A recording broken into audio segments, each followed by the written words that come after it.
Let me tell you how it is. Oh, what about the pickpockets? A toast to our success.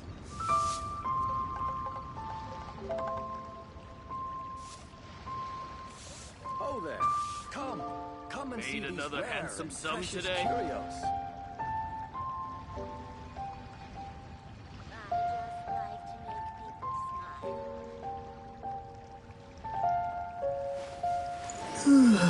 Listen, A toast let me to our tell you how success. About the pickpockets? Made another handsome sum today? Come and see these rare and precious curios. I can't believe the well got polluted.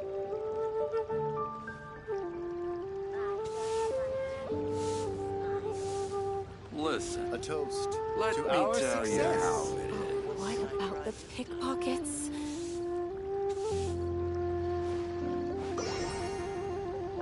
Made another handsome sum today? Oh there. Come and see these rare and precious curios. I can't believe the well got polluted. I just like to make people smile.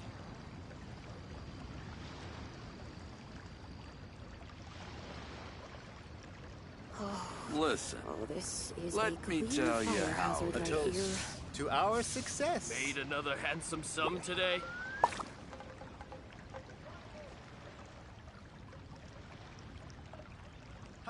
Adventurer, think you can last a round against me? Oh there. Come and see these rare and precious curios.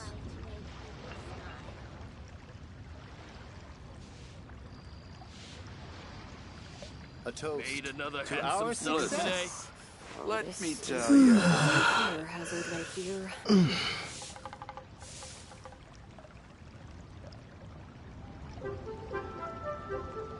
Oh there. Come and see these rare and precious curios.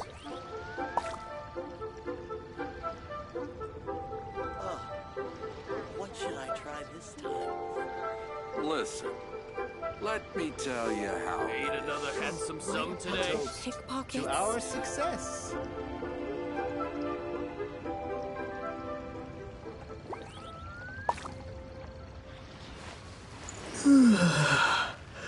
Oh there.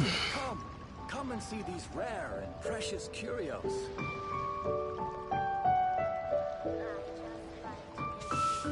Made another handsome sum today? Oh, what about Listen. the pickpockets? Let me tell you how A it toast is. to our success.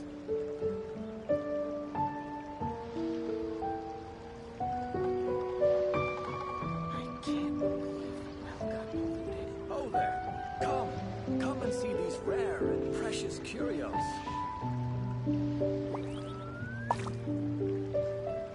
Made another handsome sum today? What Listen, about the let me pickpockets? tell you how it is. A toast to our success.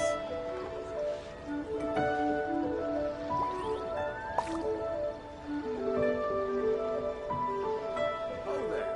Come and see these rare and precious curios.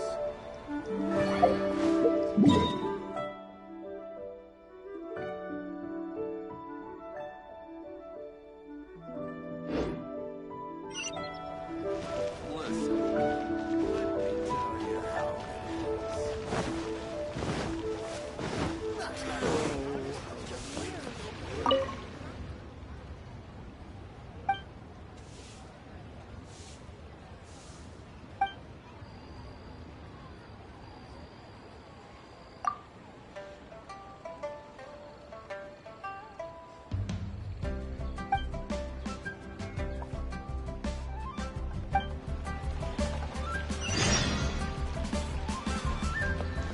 Ad Astra Abyss.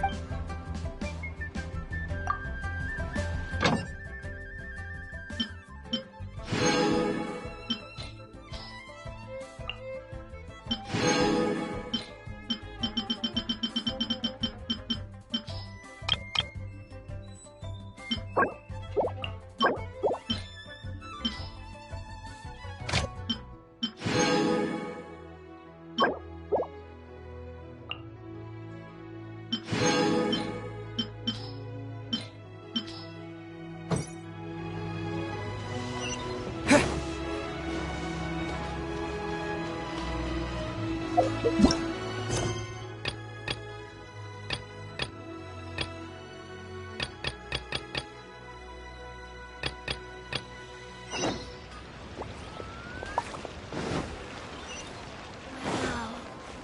Liyue is really gonna rock.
But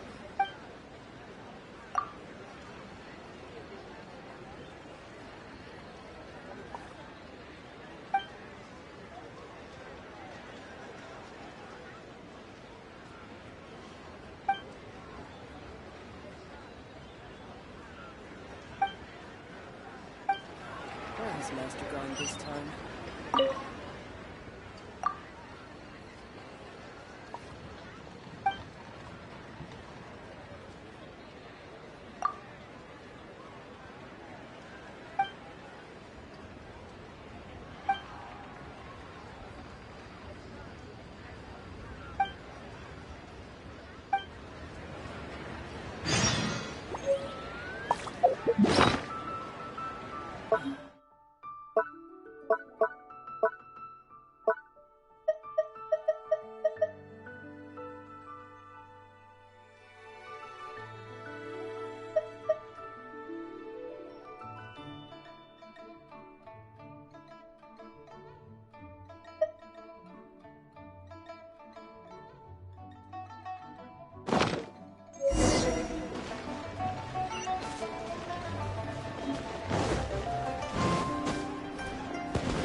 You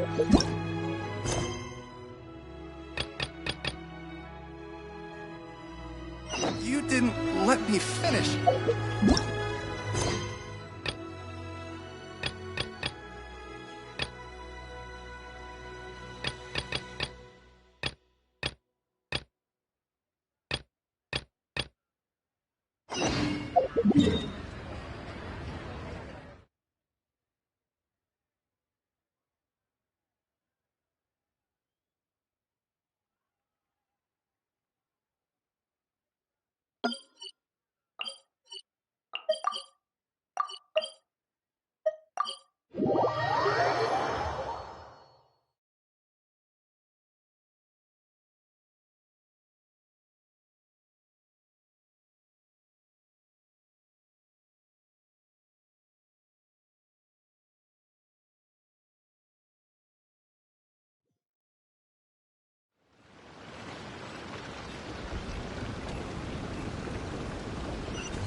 It's high time I took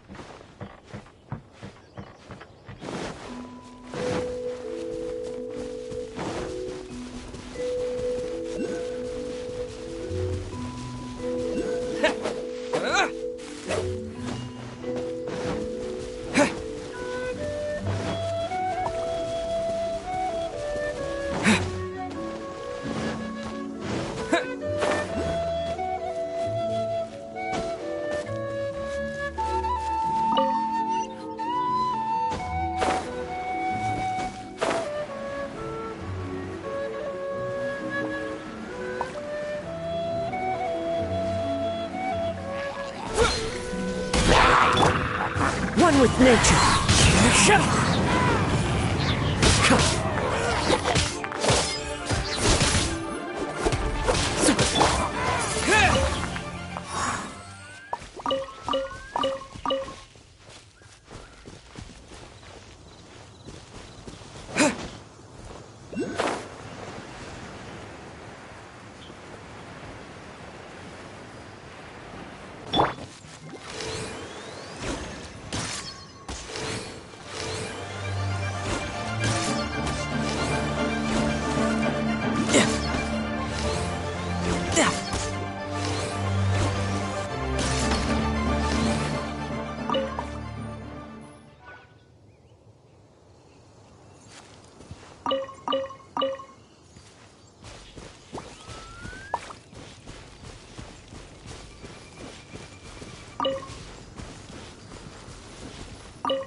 work! The wind knows me.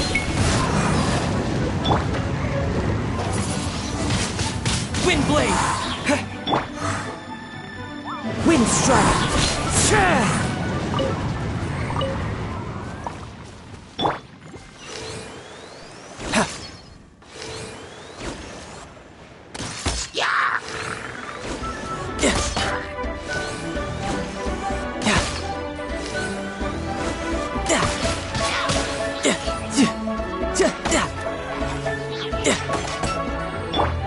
Into the wind!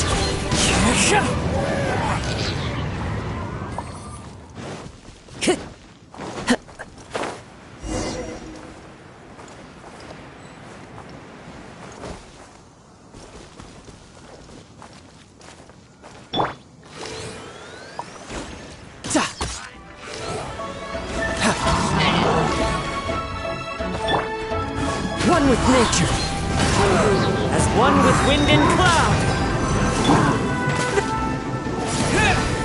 Disappear!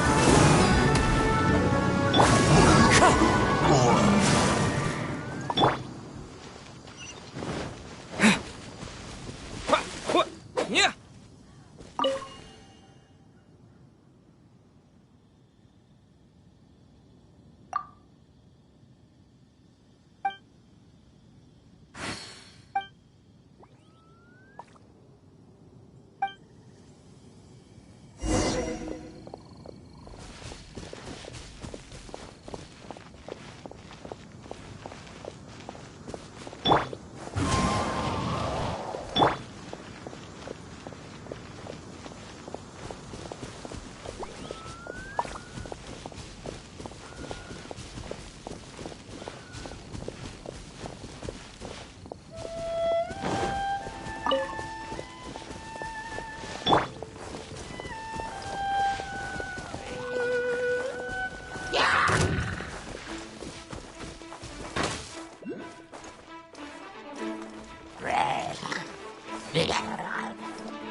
The wind knows me.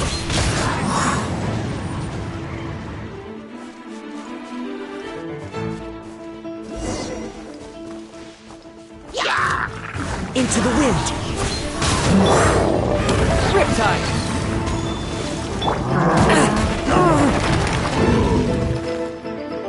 One with nature.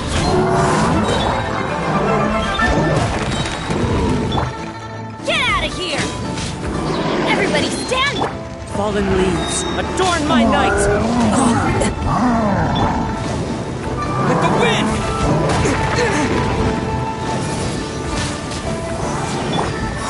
The wind knows me.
Time to go.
No time to lose.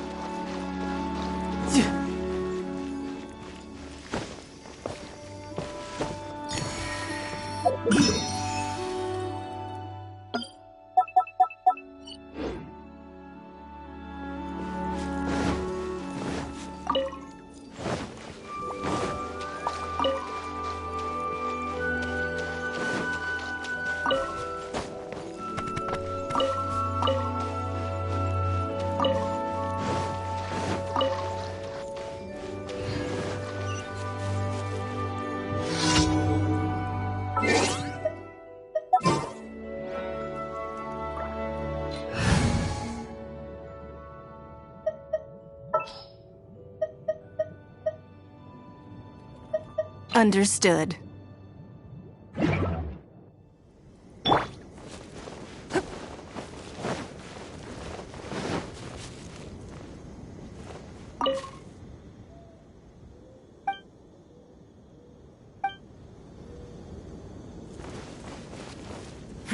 Give up.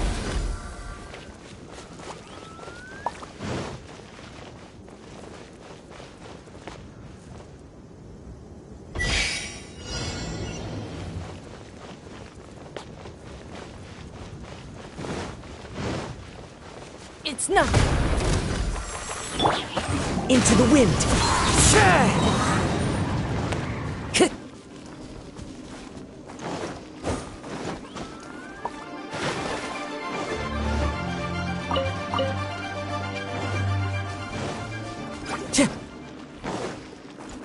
The wind knows me. Time to go.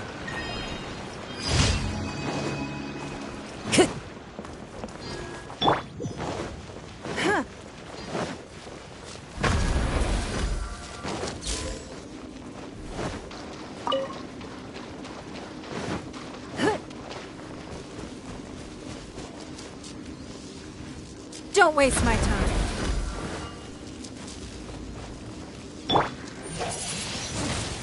Windblade!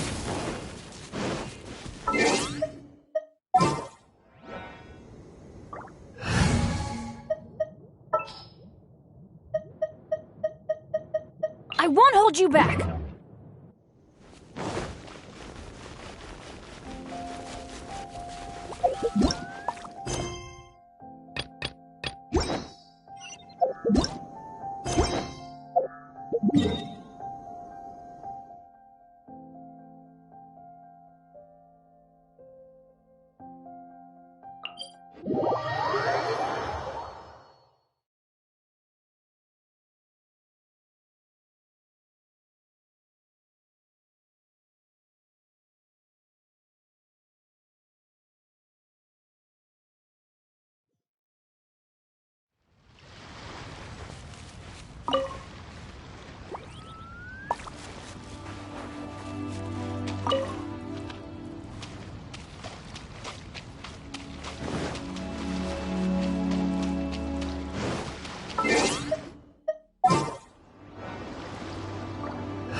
My apologies.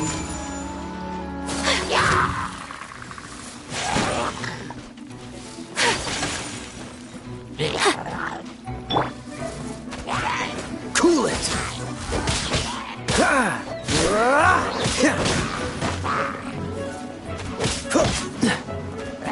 Freeze! Sakura swirl. Oh, so sorry. Dodge this! I cannot underestimate... I'm a rock. Spirit Blade! Attack! Freeze! Ha! Ha! Ah! Ah! Huh. Ah! Don't get frostbite. Cool it! Whirling snow. Submit for judgment! One with my blade! Dodge this! Sketch. Diana special. My apologies. Spirit Blade! Attack! Kamisato art. Sumetsu. This moment will be frozen in time. Ah!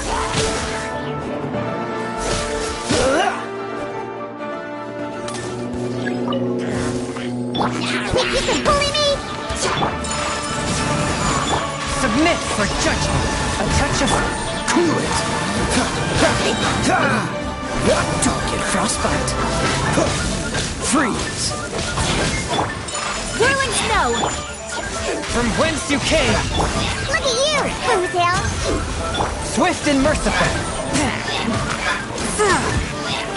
Cool it! Don't push your... Don't push your luck. Embrace the ice. My apologies. We ought to end this. Freeze! Oh, so sorry.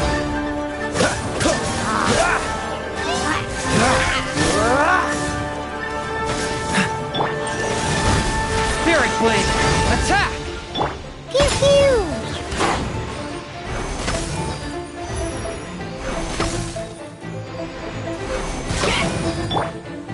Take flight. Cool it!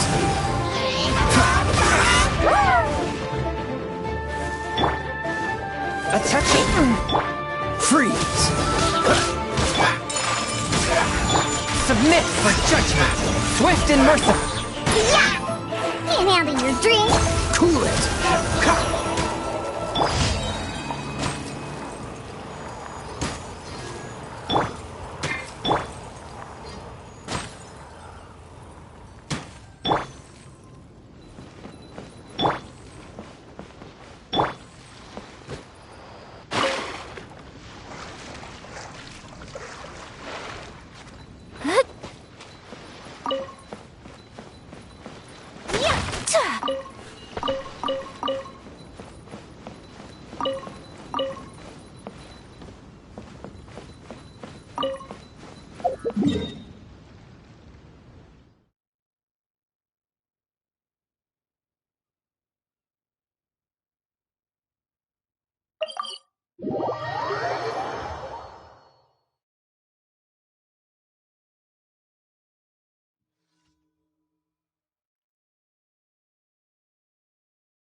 I await your instruction. Need to end a few enemies?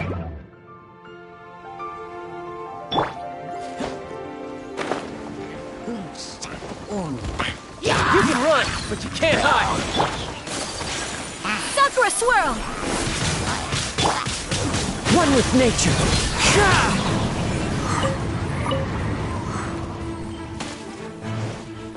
As one with wind and cloud!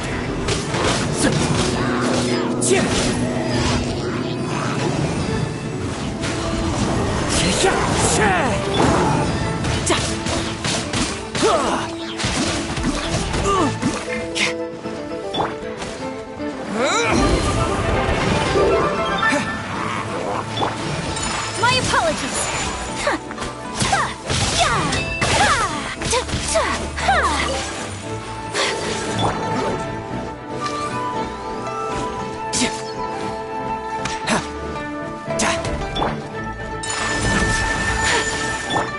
No time to...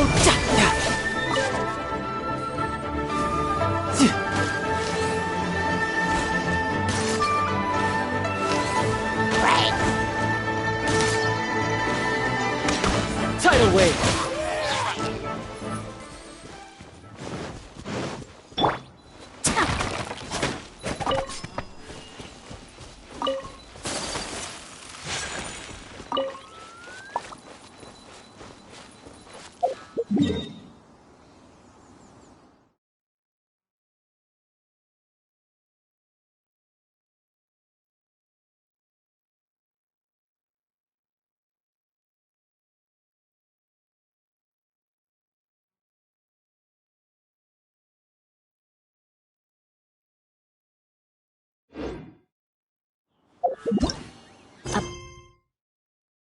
Blade embrace.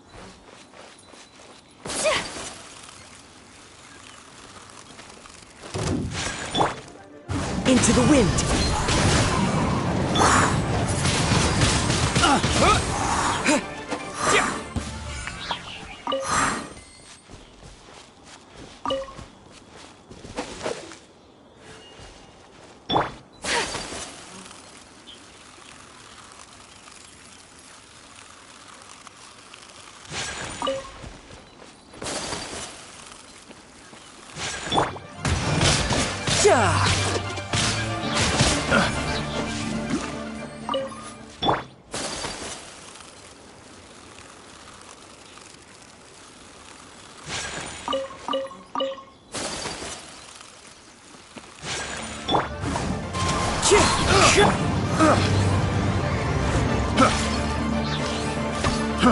Fry!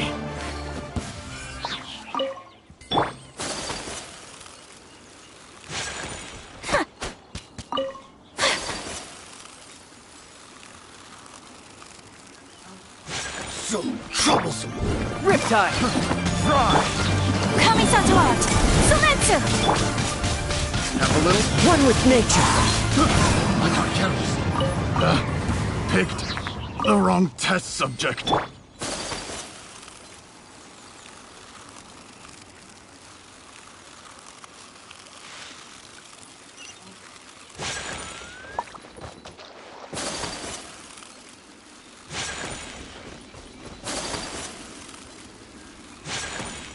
Take flight!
Into the wind!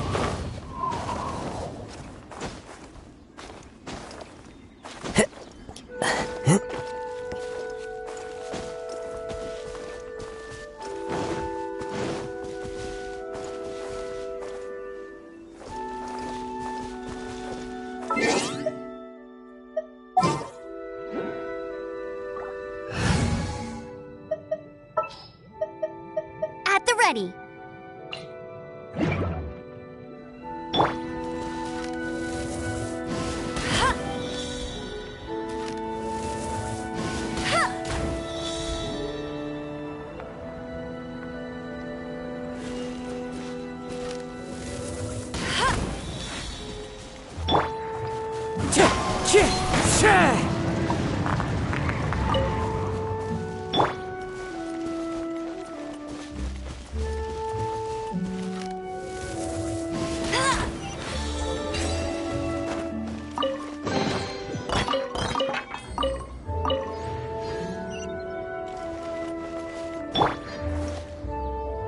One with nature!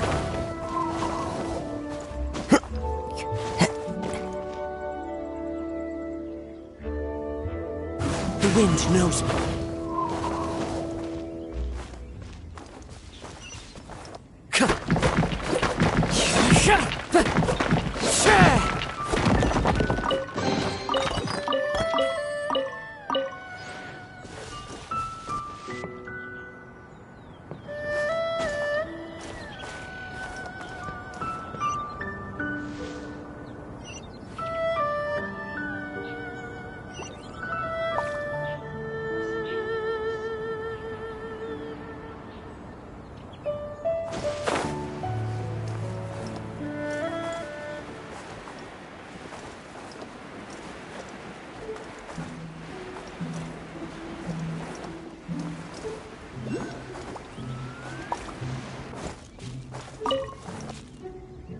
Into the wind!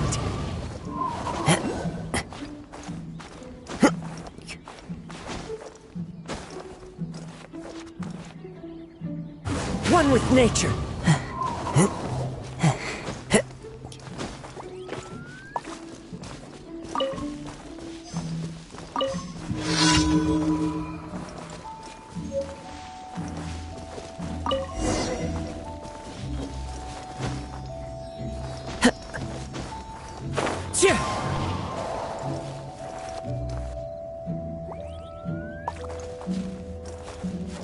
The wind knows me.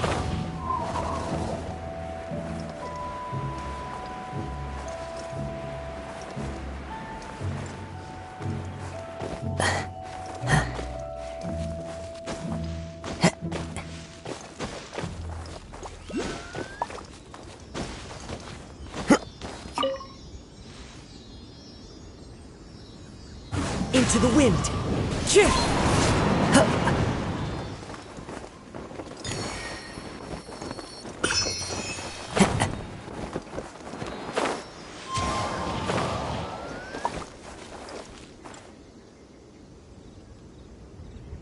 One with nature!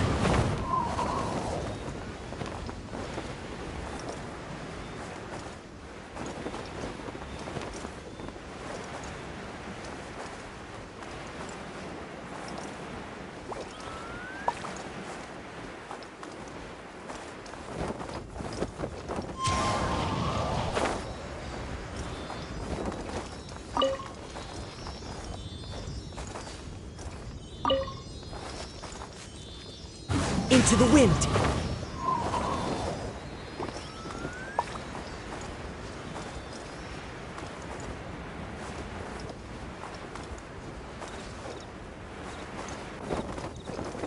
Follow the wind.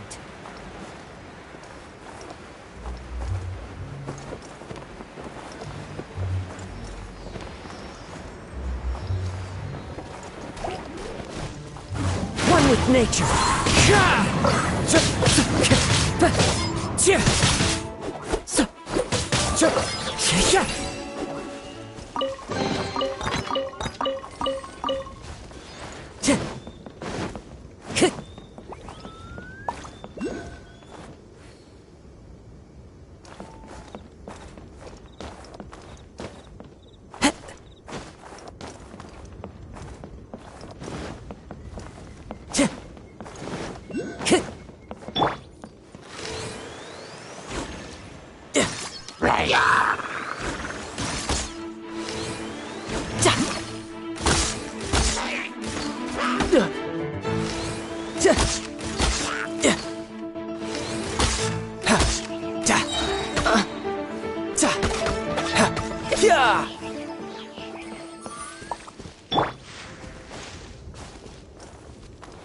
Into the wind.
Wind Strider.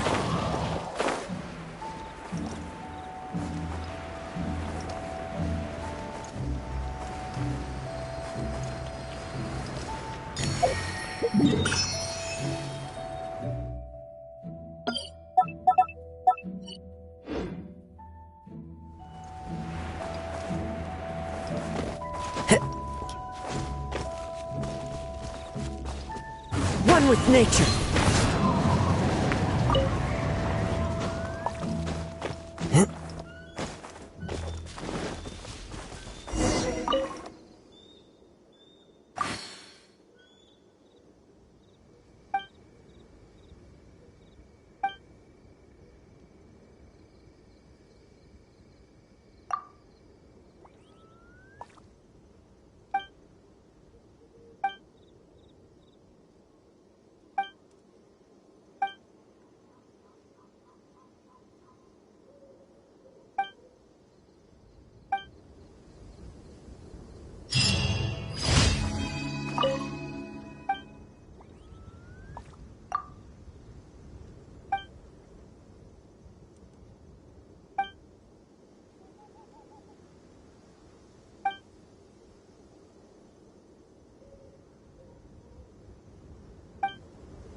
The wind knows me.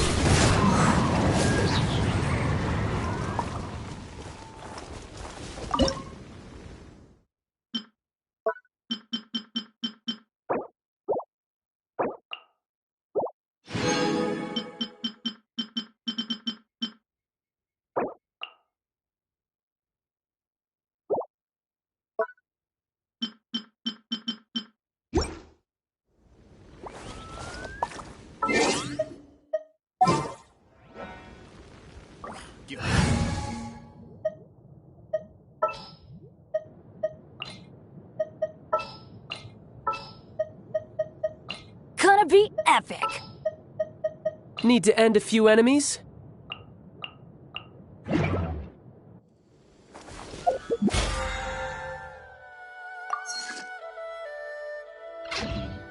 What's the plan?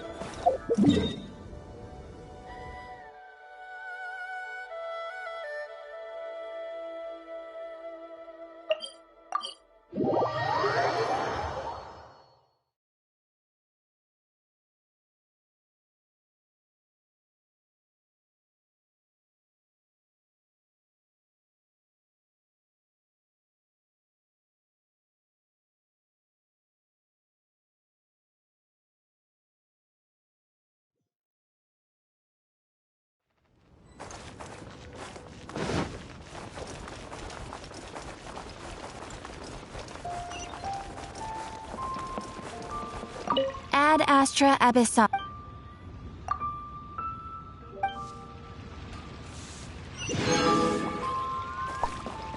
Save this money or invest it. Liyue.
No time to lose.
One with nature.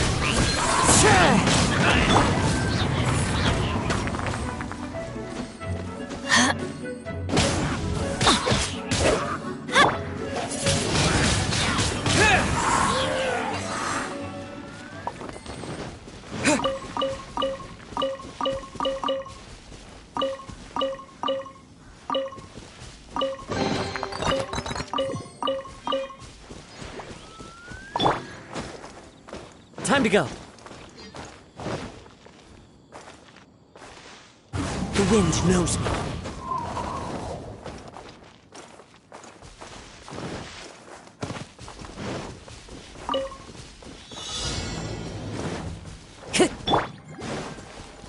You can run, but you can't hide. Going in! Clouds high, the birds call. Into the wind. Disappear!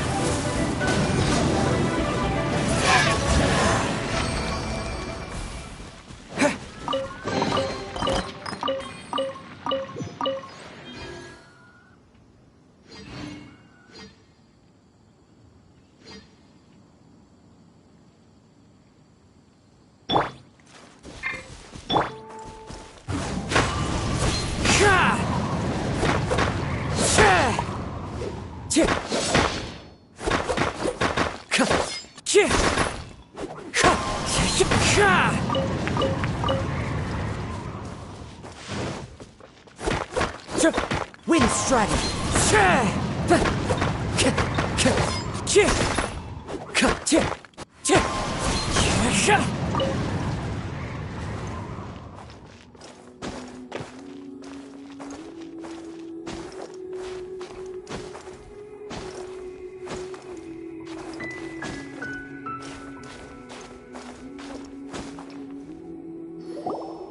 up there! That's the Jade Chamber!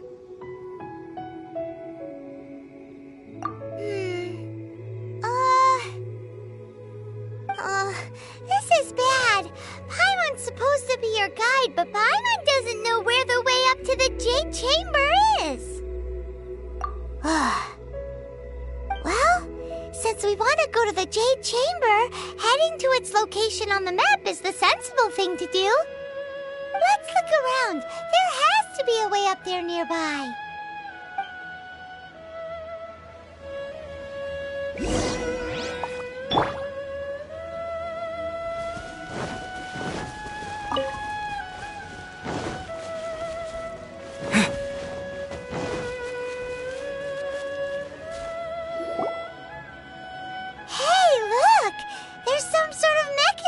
Thingy.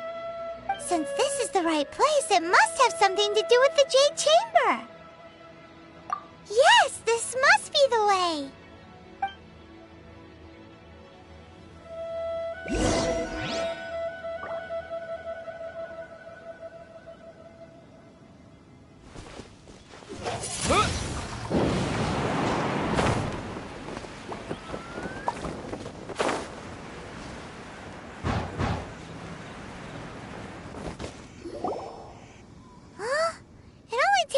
To here?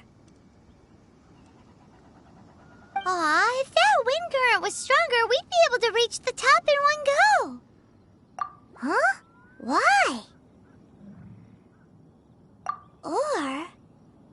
Oh, Paimon gets it!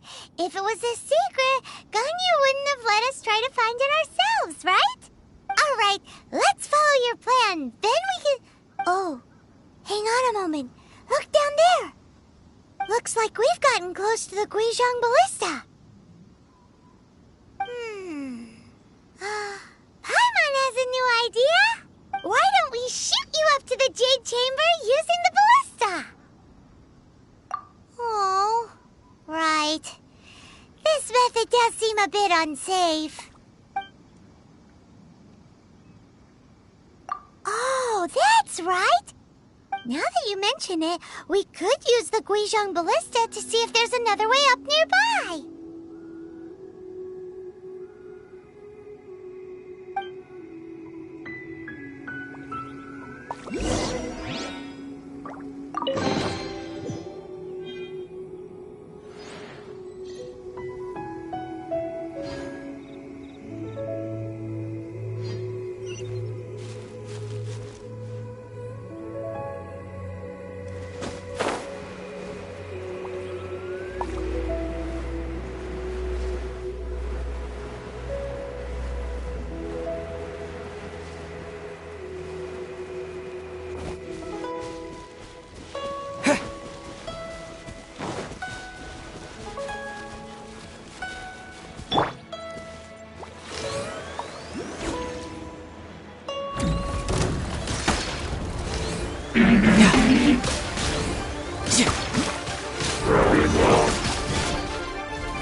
No time to lose. Amateur mistake. Ooh.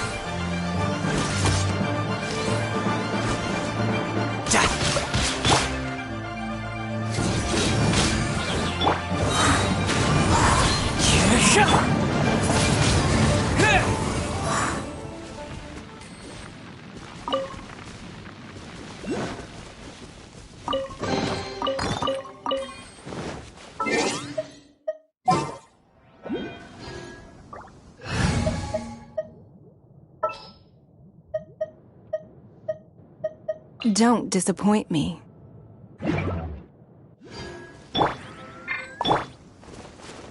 It's not...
waste my time.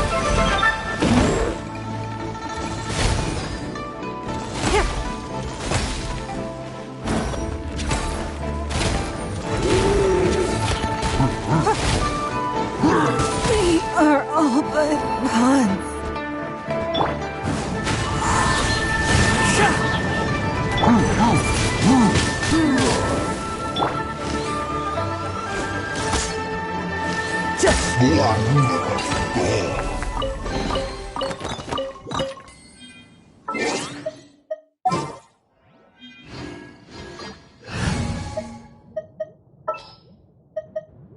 You want me on your team?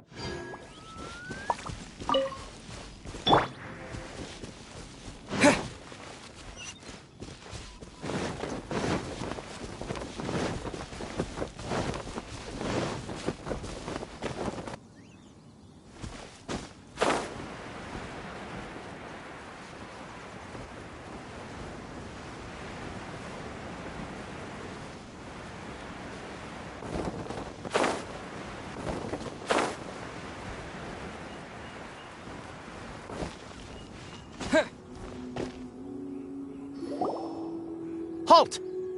Who trespasses on these hallowed grounds?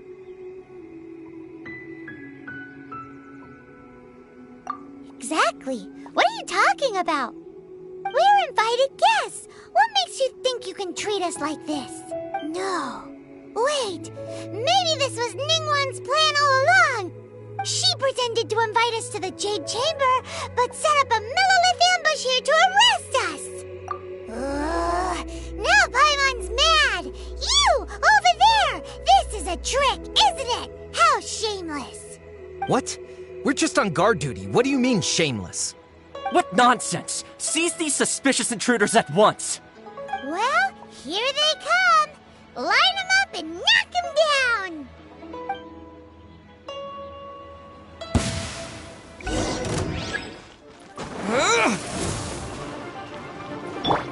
Teamwork is dreamwork!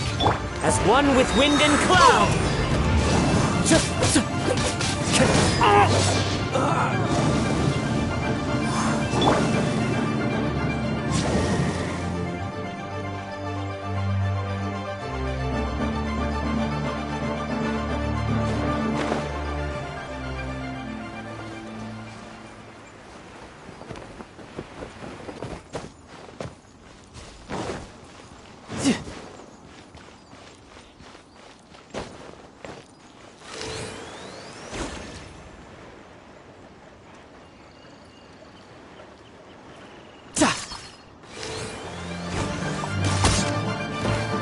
Riptide! One with nature! Who goes there? Ha! Take the target alive!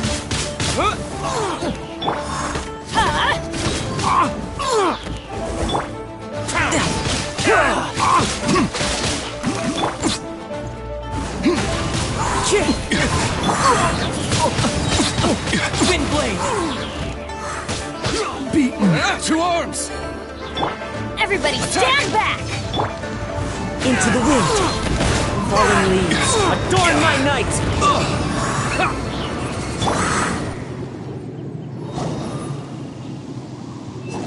Stop! What's all this about? Lady Coaching, these two strange people suddenly appeared. They seem to have designs on the Guizhong Ballista. Who are you calling strange? You want to go to the Jade Chamber? Who are you? We're invited guests, here to look for the Liyue Qixing. Who are you? Well, as it happens, I am one of the Liyue Qixing. Oh! I'm Kuching, the Yuheng of the Qixing. I know of you, traveler. You're Ningguang's guests, yes? Didn't expect to meet you here in the mountains. Wow.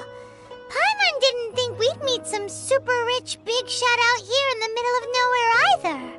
The Guizhong Ballista in Tianheng Pass has long been in disrepair, and yet it was fixed in a single night.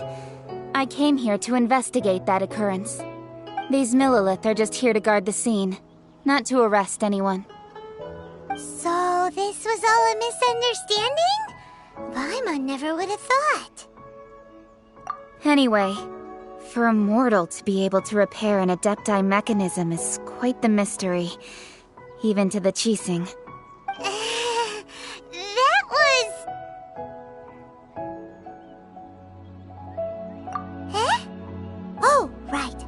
So, Lady Yuheng, might you have any idea why Lady Tianquan invited us to go to the Jade Chamber? Just call me Kuching. I'd say that Ningguang's purpose is to request that the savior of Mondstadt take a more neutral stance. Or at least, to not wholly side with the Adepti. We're not taking sides. We spoke with the Adepti. They want to protect Liyue as well. When you say protect, you're referring to their sanctimonious arrogance, aren't you? Huh? You are mortals, and thus under their protection. There was no way they would have regarded you as someone with the ability to assassinate a god. Naturally, they would also regard Ningguang's locking down the area, questioning the citizenry, and pursuit of the assassin to be pointless work. Perhaps they even wonder if there might be a cover-up. I'll say it like it is. They're underestimating us. Well, you've got a point there. Still, this is the first time Paimon's seen a person from Liyue who doesn't respect the gods or the Adepti. Should I respect the shallow sense of time and condescension to mortals that has caused them to delay in moving against us, Qixing? Forget it. I shouldn't speak of them this way. This skepticism is mine alone, and Ningguang does not share it. Either way, I will admit that the actions of the Adepti this time were quite restrained. Rex Lapis's death is indeed an extraordinary circumstance. But to think that they would call for a council of Adepti rather than come down here directly. How surprisingly civilized of them. Well, for Ningguang, she would talk anything and everything out if she could. But I doubt we can do that here. The time of the Adepti has long passed. If even the Liyue Qixing don't want to face that truth, then what future is there for Liyue? Another super bold statement. I'll stop here. Honestly, I hadn't intended to say so much. But you're a good listener, Traveler. You should both be off to the Jade Chamber. Don't be late now. Ningguang's schedule is packed to the gills all the way till next year. The cream of Liyue's mercantile crop all see ascending to the Jade Chamber as the greatest honor. Each brings rich gifts as they visit, all to curry a little favor with Ningguang. Favor? But, wait, that's right. Greeting gifts are a staple of Liyue's culture. We need to get one. Not to curry favor or anything, just to respect Liyue's culture. All right. You can decide on your greeting gift yourselves. Let me tell you how to get to the Jade Chamber first. You didn't actually have to come to Mount Tianheng. Go back to Liyue Harbor. Find a guide at the Yuehai Pavilion, and... well then. May we meet again, Traveler. Well, that Yuheng may not respect the gods, but Paimon thinks she's a pretty cool person. So, what should we give to Ningguang when we see her? Oh, right! Paimon dreamed of an amazing snack last night! Sugar-frosted slime!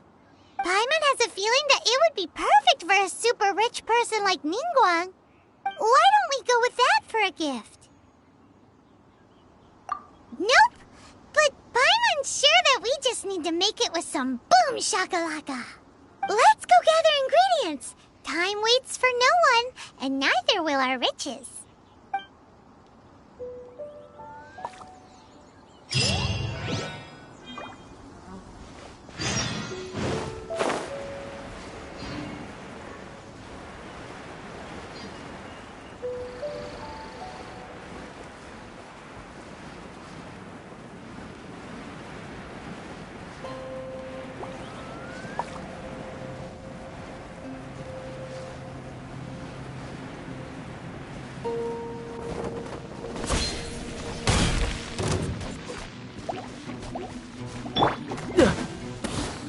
can run, but you can't hide.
Ooh, look at that slime. It looks crystal clear and very delicious.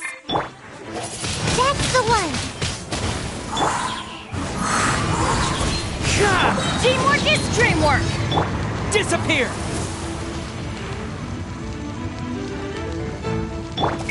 The wind knows me.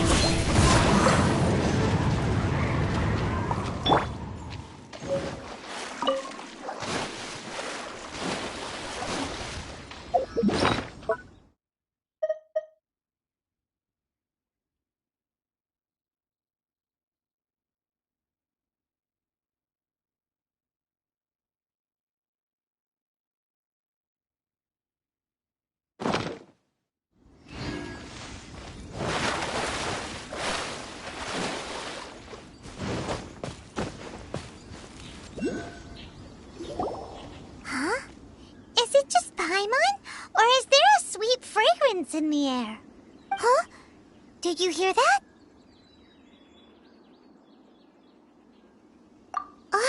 No! That was definitely someone in trouble.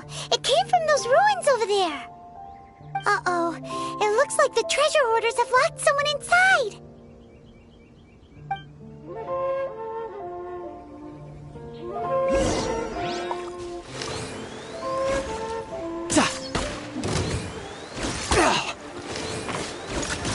You're open! Into the wind! The hunter becomes the hunted. You're open!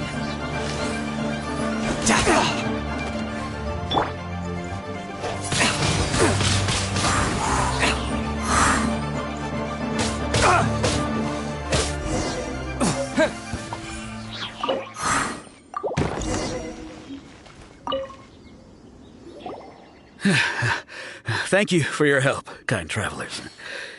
If you hadn't come to my aid, I surely would have rotted in this cell. Those treasure hoarders, when their mood was good, they'd rearrange those pots of sweet flowers. When they were in a bad mood, they'd rearrange my face. Aw, it was nothing. No need to thank us all at once or anything. I understand. Don't worry, I will compensate you both. Don't say that. I only escaped this predicament because of you. I'm Meng Dan, a supplier for Mingxing jewelry in Liyue Harbor. I often walk around these mountains in search of antiques. I never expected that those treasure hoarders would have their eyes on the same ruins that I had. Before I knew it, they'd caught and imprisoned me. Is there anything that you lack? Antiques, treasure, various knickknacks, you name it. Well, as long as you want what I have to offer, of course. Wait a moment. Actually, we are looking for something. Oh? And what might that be? Do you have a box that can store presents? We'd like a pretty one. The kind that you can use to store snacks. Of course we do. How can one sell antiques without gift boxes? At Mingxing Jewelry, we have the best gift wrapping service in the 7 nations. Now just give me a moment and I'll let the boss know. You can go see her whenever you require that box. Great! Paimon Sugar Frosted Slime now comes in a beautiful package.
The wind knows me.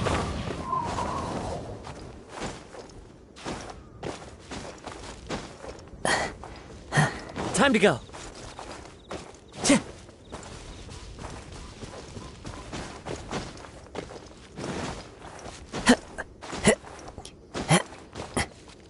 Into the wind.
Jewelry's out of stock, but we have some new items in. Hey there! A guy called Mung Dan told us that we could get a nice and shiny box from your store. Uncle Mung already told me about it. Thank you both for saving him. Many of the best goods in our store were found by Uncle Mung.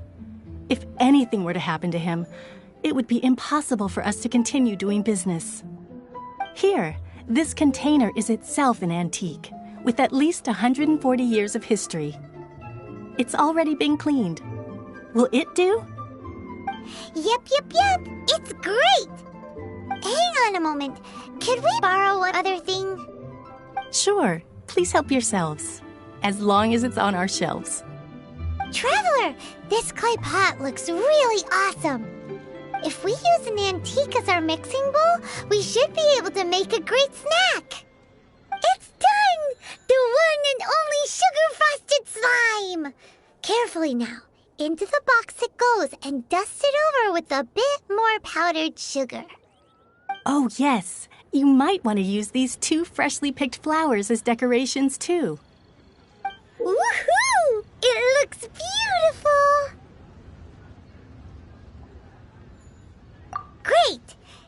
we've put all that we've got into this box, let's go to the Jade Chamber to see Ningguang.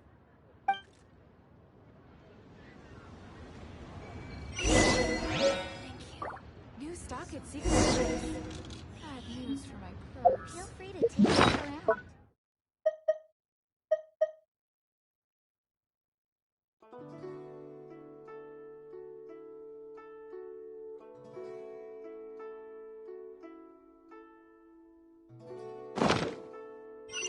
Jewelry's out of stock, but we have some new items. Blast. Feel free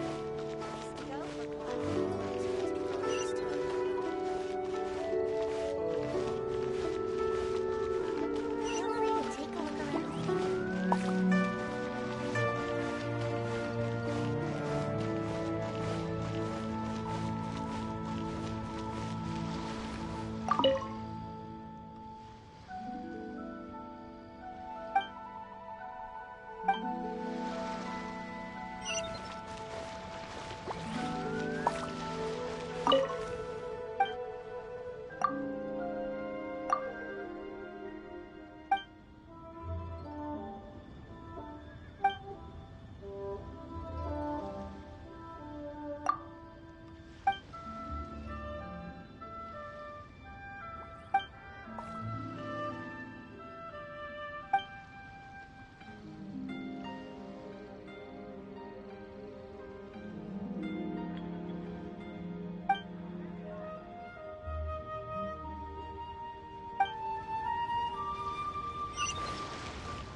Join the Adventurers Guild.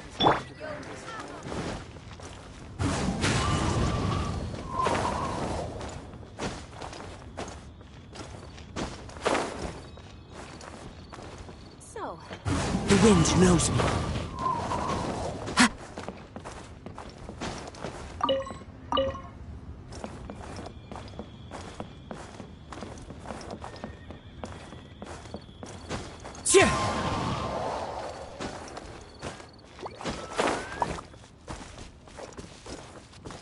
Into the wind.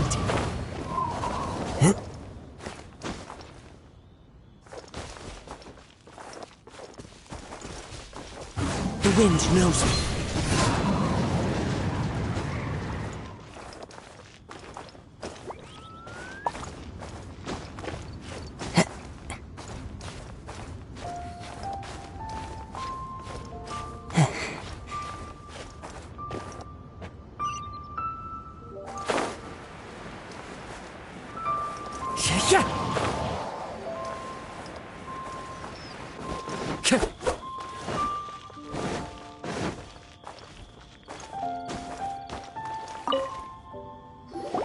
According to Kuching, this is what we should say.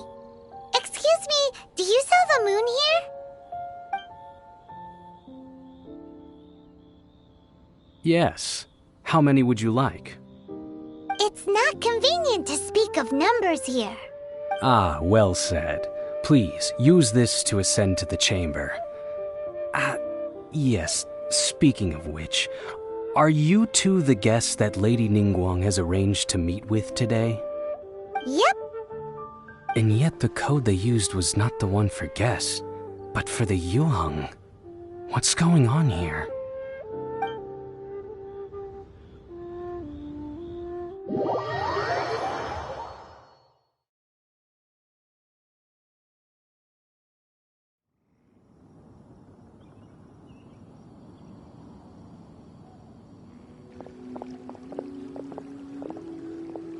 I've been waiting for you, returnee from Joyun Karst.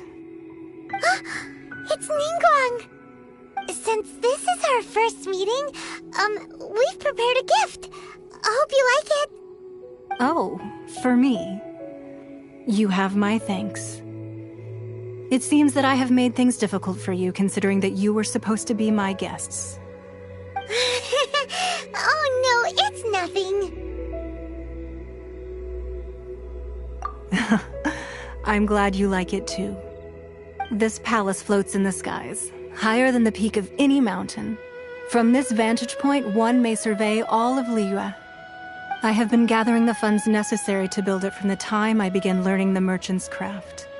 And since becoming the Tianjuan, I have spared no effort in hiring the best craftsmen to constantly extend it. At first, it was but the size of one room. Now, it is large enough to blot out the moon in the skies above Liyue. One day, I believe it will overshadow all 7 nations. Not many from outside Liyue earn the right to ascend to the Jade Chamber. But I have been in correspondence with the acting Grand Master of the Knights of Favonius, who spoke highly of you. As such, I have been putting eyes and ears out ever since you reached Liyue. What? And I finally got wind of your movements when you were on the way to Wangshu Inn. Wait! Was Vergoldet one of your people? Just Vergoldet? No. Everyone at Wangshu Inn is one of ours.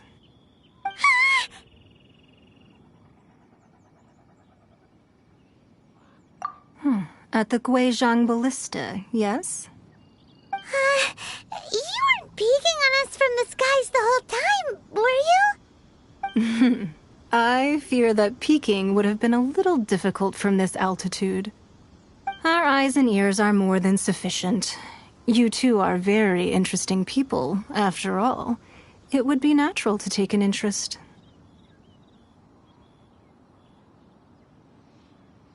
Well, I wouldn't expect you to trust us, considering that you have had far more interactions with the Adepti. The reason I invited you here was to clear up some misunderstandings.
I believe that you've heard of the Archon War. Many gods used to walk this earth, and many long wars were fought between them that did not abate until 2,000 years ago. Much blood was shed, and many lives were lost. In the end, only 7 victors remained standing in Tevat. They built cities and nations on the corpses of the vanquished, and thus began the era of the 7. You can see Goyun Stone Forest from here, I trust. It is no natural rock formation. Those are giant spears of rock hurled by Rex Lapis during the war. Beneath the spears lie those cast down by Rex Lapis in those days, gods that failed to seize the title of Archon. Not only is it true that gods may die, but so too has the membership of the 7 changed over the last 2 millennia. Rex Lapis's passing is an unimaginable disaster for Liyue, but the Order of the 7 will not collapse simply because of that. Another Lord of Geo will arise sooner or later. Yet, how are we to forget Rex Lapis? When that time comes, the relationship between the people of Liyue and the gods and Adepti will surely be different from before.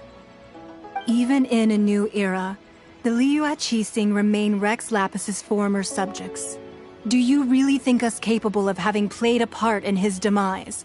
Of lacking the foresight to see the certain repercussions? That day at Yujing Terrace, it was also very sudden. Even I was caught completely off guard. You were there, you no doubt saw. But our enemy has long lain hidden within the harbor. If we do not act against them now, they will surely gain the upper hand. Hiding the Exuvio was a necessary maneuver to take the initiative back, to play the spider while our foes scurry about. Who's this enemy you're talking about? What do you think, traveler?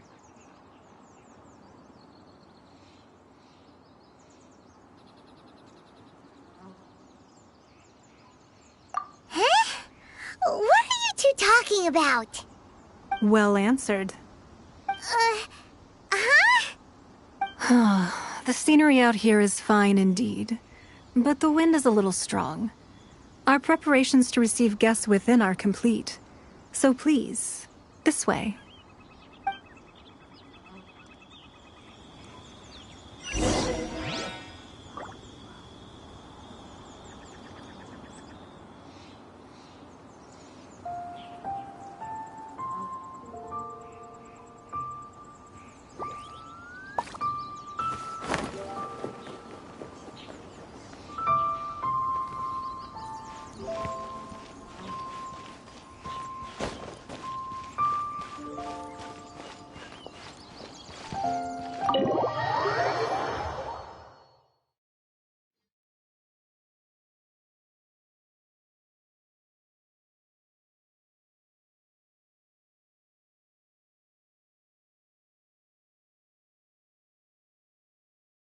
Wowee!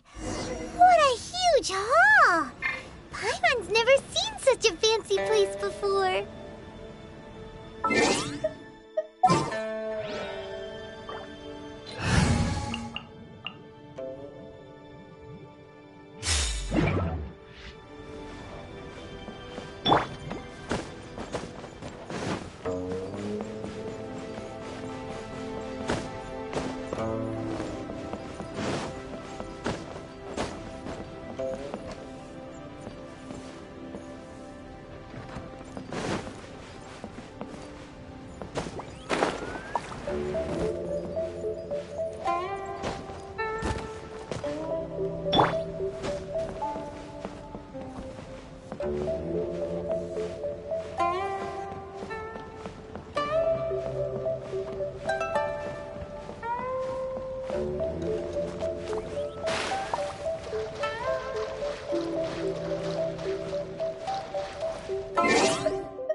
A pleasure to be working with you.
Be at ease, you two.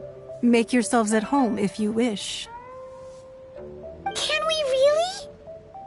I have invited you two here as friends.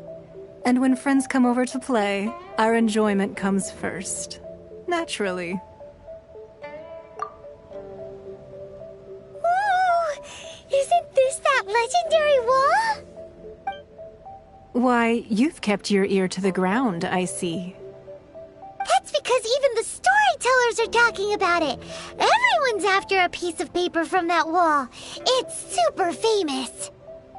That's because that wall records Liyue's secrets. Merchants have always been attracted to secrets. But the secrets of the mercantile world are of no interest to you, are they, traveler? You're rather special, really, and I think you're quite aware of that. If possible, I'd like to have your trust.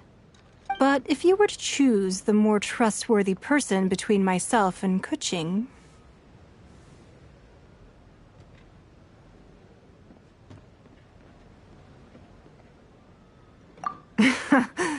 You'd pick Keqing?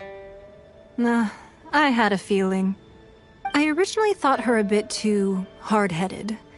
With someone of her character on the Qixing, I've had some extra messes to clean up behind the scenes. But after she said those words, the time of the Adepti has long passed. If even the Liyue Qixing don't want to face that truth, then what future is there for Liyue? Well, I must say that quite a few of my doubts have been dispelled. I won't deny that Rex Lapis's passing seems advantageous to us. But, for Liyue's sake, we cannot allow ourselves to be shackled by rumors of our usurpation of power. Indeed. It seems that you understood what I meant to say from the very beginning. I called for the gag order and for the Exuvia to be hidden to temporarily stabilize the situation, and also to prevent something similar to the incident in Mondstadt.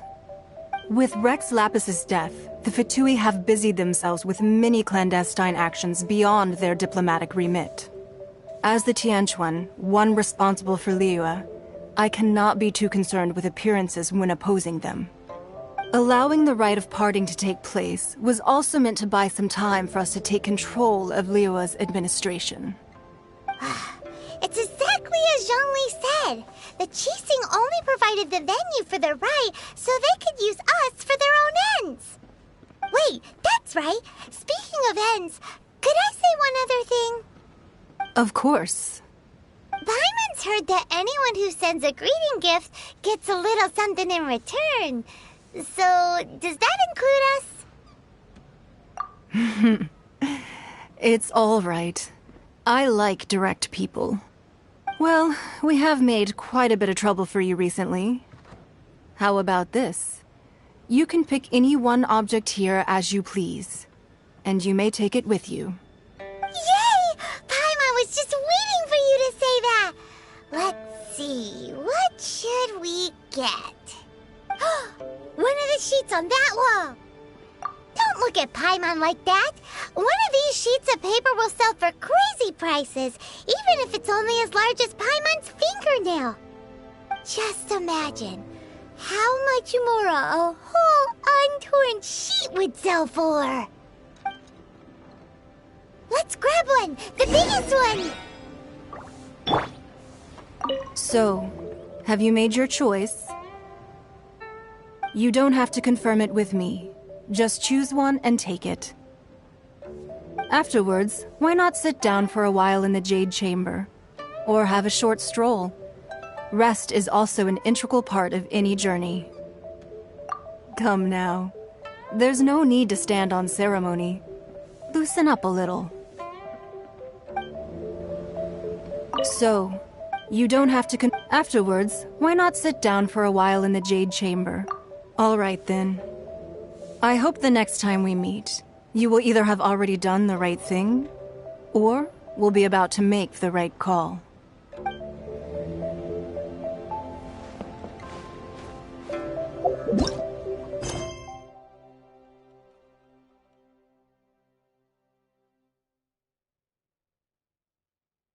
Huh? Well, that was an easy search. The biggest sheet is right up there in the most obvious spot. Let's go with that one. La la la la la. Let's see what's written on it. Huh? There's a place marked with a circle on here. Oh, could it be treasure? Whatever it is, it better make us filthy rich. Let's see what's written over here. Sigil of permission, something, something, Fatui, research, copy. Huh? Aw, that doesn't sound like treasure at all. This piece of paper shows that a Qixing spy discovered traces of classified Fatui research on the Sigil of Permission. Oh, Ningguang did say that the Fatui have been up to all kinds of mischief in the shadows of Liyue. Spreading rumors, wanting to get their hands on the Archon's body and whatnot. But research on the Sigil of Permission? Paimon wonders what they're up to. Speaking of which, there's also some connection between you and the Sigil of Permission. Seems there's still more for us to find out. Oh, you really think so? Well, should we not go then? Oh, so you're saying that it's precisely because we can't completely trust Ningguang that we should confirm the truth of what she says for ourselves. That's way out of Paimon's league. Paimon thinks she's been nothing but good to us. Anyway, we'll see if you're onto something. Before we look for Zhongli at Dihua Marsh, let's go to the place marked out on these papers and see if the Fatui really are up to no good there.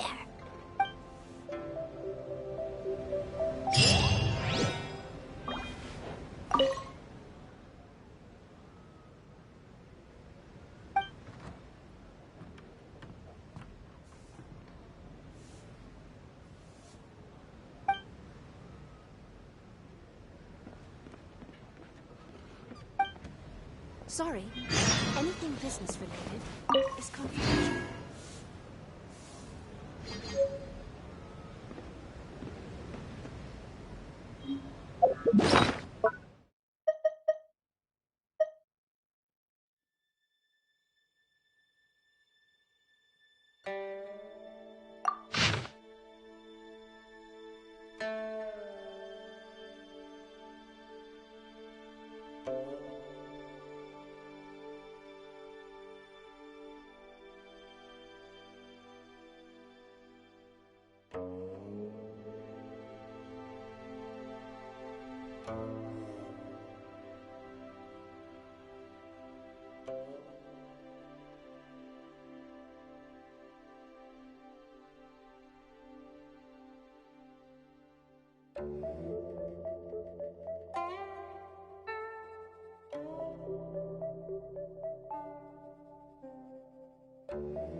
So, have you made your choice?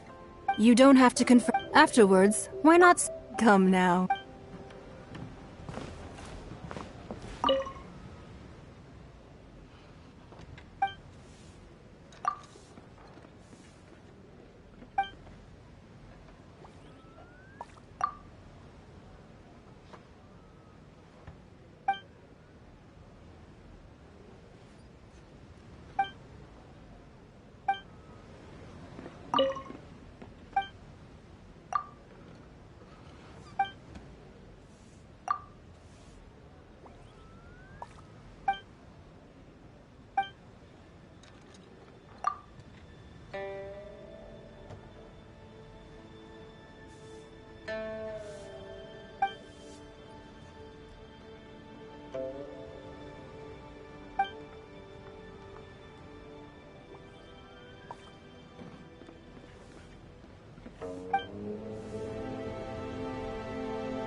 Sorry. Anything business related.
This gives good market insight.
Apologies.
Take flight!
Into the wind!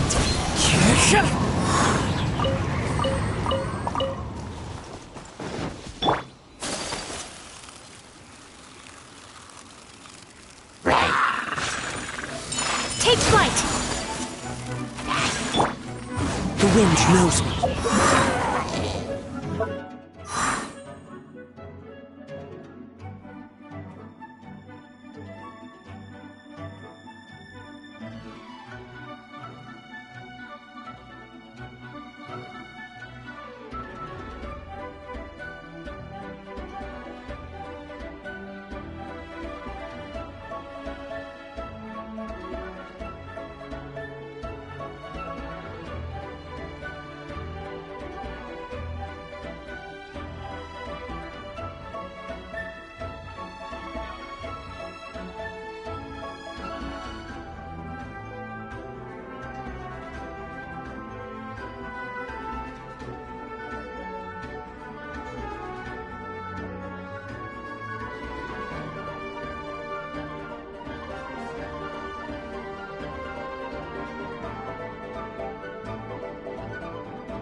Location written down on this piece of paper. And they look really mad at us too.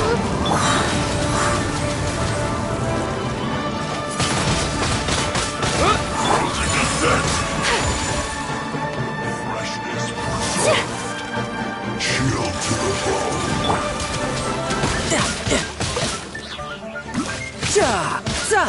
As one with wind and cloud.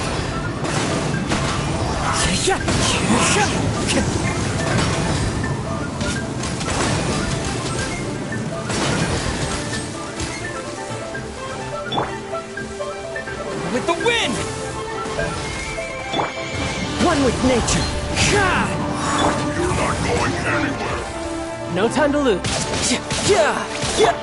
Whirling snow!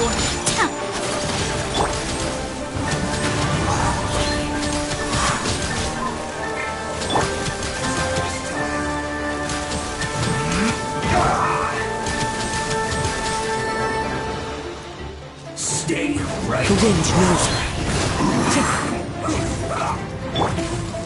Sakura swirl! Riptide! This is bad.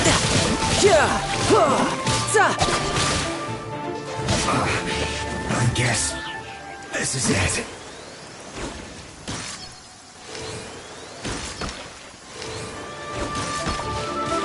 That seemed to work. My apologies!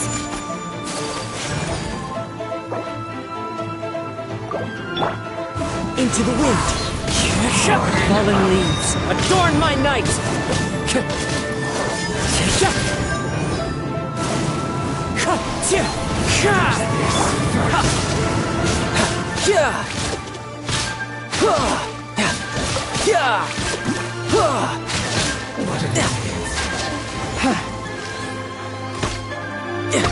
That seemed to work.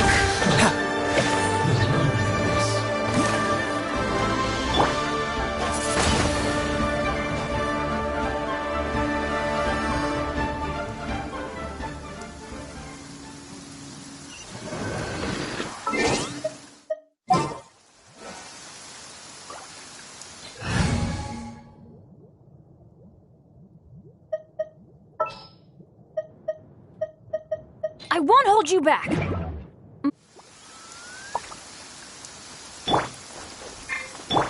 Off we go!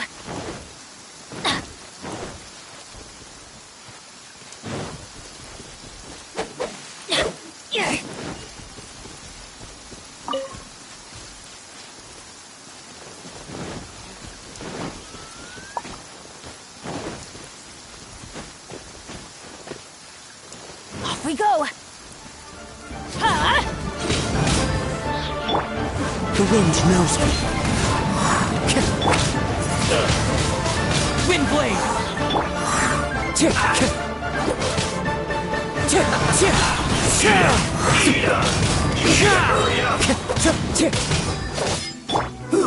An unfortunate fault.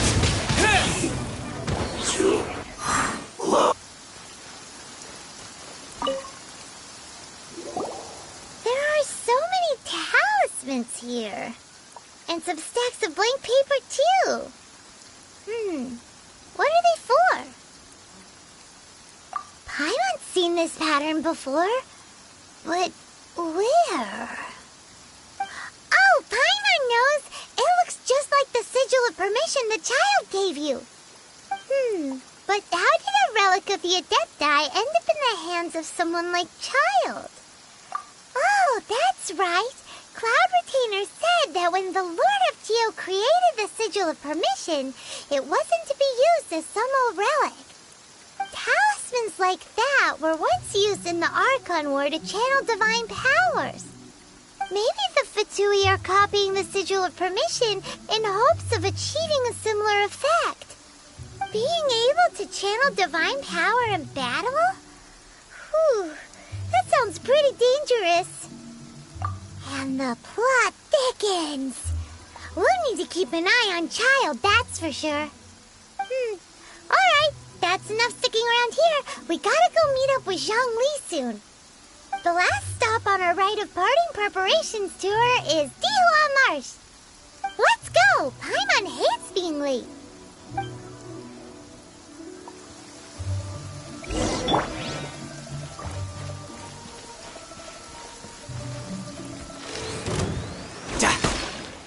Everybody stand back! Clouds high, the birds call, into the wind.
Time to go.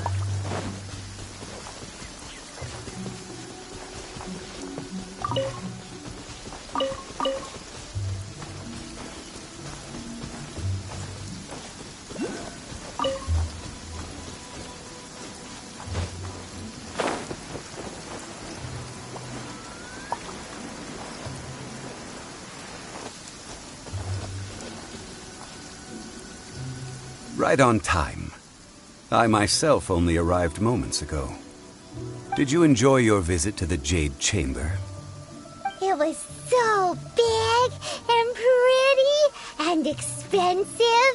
Paimon's never seen such a fancy schmancy place before. Indeed. It's second to none in all of Liyue. Then you met with Ningguang, I trust? What did you talk about with her? She's super rich and so generous. Paimon thinks she's very friendly. Yeah, his take on Ningguang is quite different from Paimon's. He thinks that even the tactless Yuheng is more trustworthy than her. Oh, so you also met with Keqing then? What did she have to say? She said the time of the Adepti has long passed. If even the Liyue Qixing don't want to face that truth, then what future is there for Liyue? No respect for the divine. Indeed, contrary to the ever-bold Keqing, Ningguang is more of a businesswoman at heart, though they are both members of the Qixing. Although she's friendly, there's no way of clearly discerning her true intentions. Yes, she has only relied on herself to rise to her current position. No ordinary person could ever achieve that. It's said that she's the one behind the constant expansion of the Jade Chamber. It's the second most important thing to her. Even if she ever gave up the position of Tianquan, she would never give up the Jade Chamber. The Jade Chamber is only second. What's the most important thing to her then? Why, Mora, of course.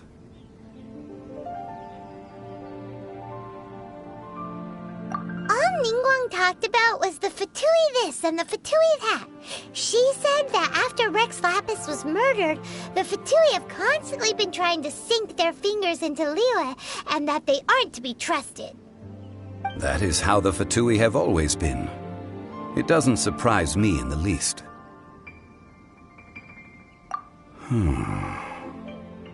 No matter what they may be planning, you must be careful when dealing with the Fatui.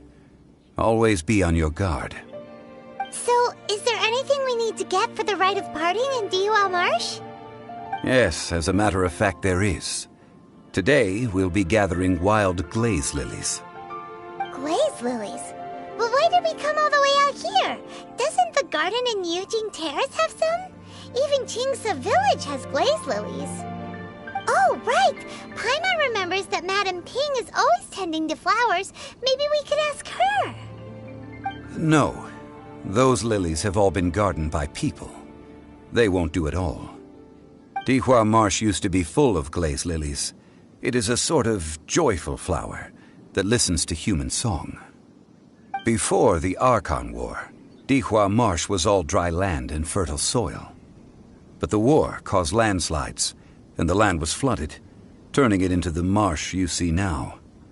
Nearly all the glaze lilies were wiped out.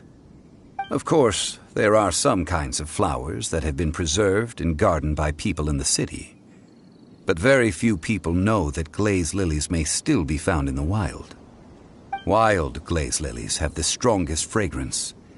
If we want to follow the true tradition of the rite of parting, we must grind up the wild lilies and place the powder in a censer of everlasting incense. But I'll need your assistance in gathering these flowers. That's correct. Your singing will surely bring out the strongest fragrance from the flowers. So how good is your singing? Really? Why doesn't Paimon believe you?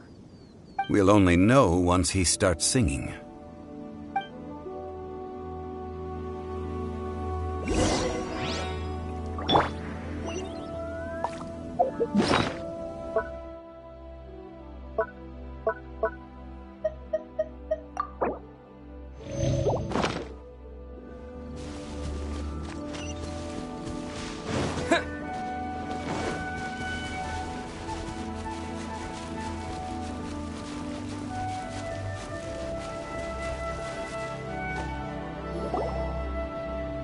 Time to sing, whenever you're ready. Da da da da da da da da da. What happened? These flowers are jumping. They look really angry. Is it because you sang a song for Mondstadt that they don't understand here in Liyue?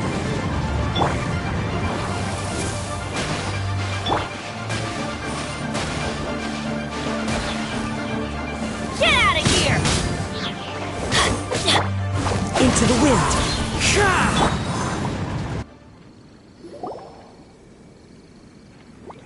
Those weren't glaze lilies. Glaze lilies wouldn't hit people. This little monster is known as a whopper flower. Strange. These petals look interesting. The glaze lilies used as a disguise were buried with the whopper flower for too long. The result seems to have surprisingly potent medicinal value. Let's collect what we can of these petals. Well, that's nice and all, but will those petals be useful for the rite of parting? Unfortunately, no. That's so lame. Excuse me. Are you searching for glaze lilies? Oh, hey! It's... What's-her-face? Paimon can't remember. Yongu? Who's that? You've completely forgotten my name, haven't you? Ah, that reminds me. How was your visit to the Jade Chamber? Well, it sure would have been better if you told us how to get up there. Didn't I tell you the way? Surely I did. Nope, we found the way on our own. Oh, I see. Uh-oh. I guess I really did forget to tell them. Something seems a little off about Ganyu. She's acting different from the first time we met. Where's her serious attitude now? Ah, well, I met you at that time as an emissary of the Tianquan. But now, I am simply out on a stroll to see the flowers. You came all the way out here to see the flowers? Why not just enjoy the gardens of the city? Yujing Terrace is where Rex Lapis parted from this world. If I strolled through those lonely gardens now, I wouldn't be able to bear it.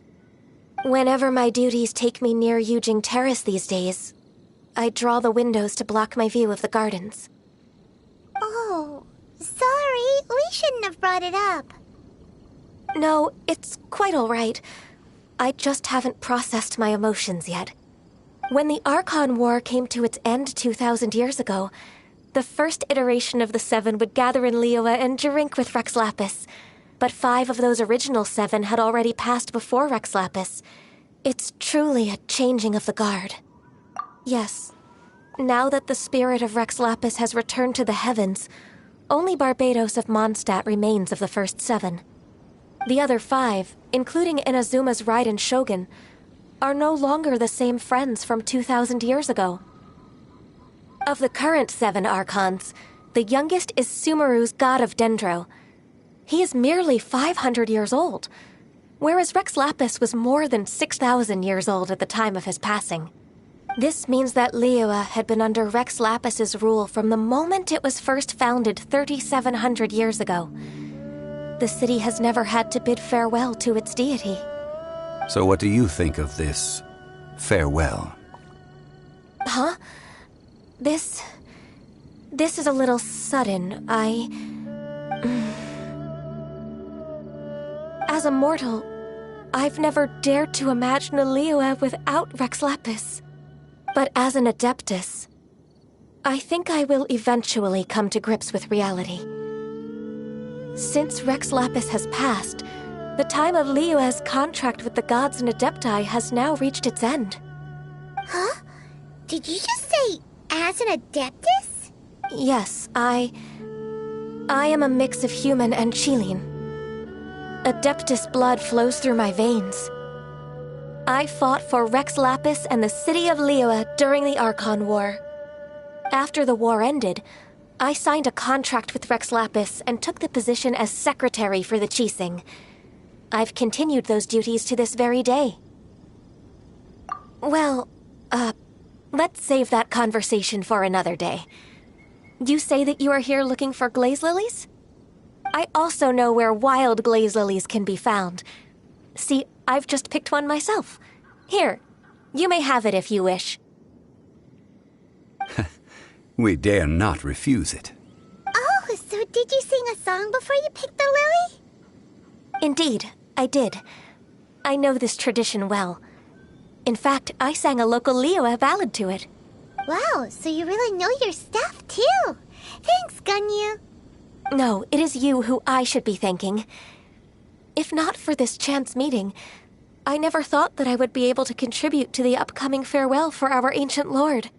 If you would excuse me, I should return to my work now. Good luck. And that just about does it. Our preparations for the rite of parting are mostly finished. Given the ease of picking glaze lilies, I think this was a fitting end to our tasks, in more ways than one. Yeah, Paimon can already imagine him starting a business in Liyue. I've had enough ventures in my life already. Beginning a new undertaking is always difficult at first, and requires no small amount of effort. And once business is at full steam, the stress of it all only wears away at you over time. So you must be careful to take the time to step back and re-examine yourself.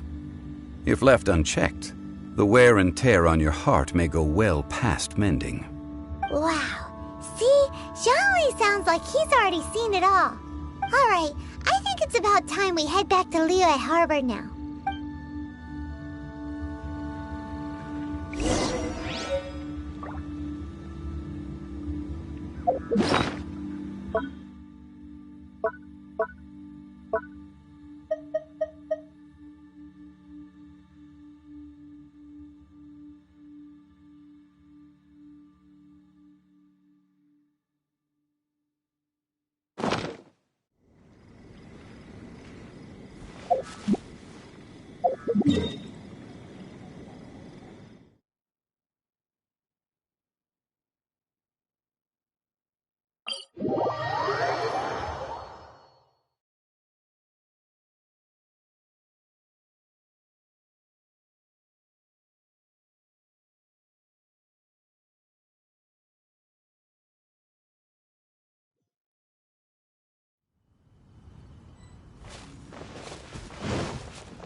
What happened? The city gate is swarming with Millilith and... the Fatui? This atmosphere is highly abnormal. It seems as though something big has happened. We should ask around a little, just to be safe.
Ah, you're the consultant to Wangsheng Funeral Parlor.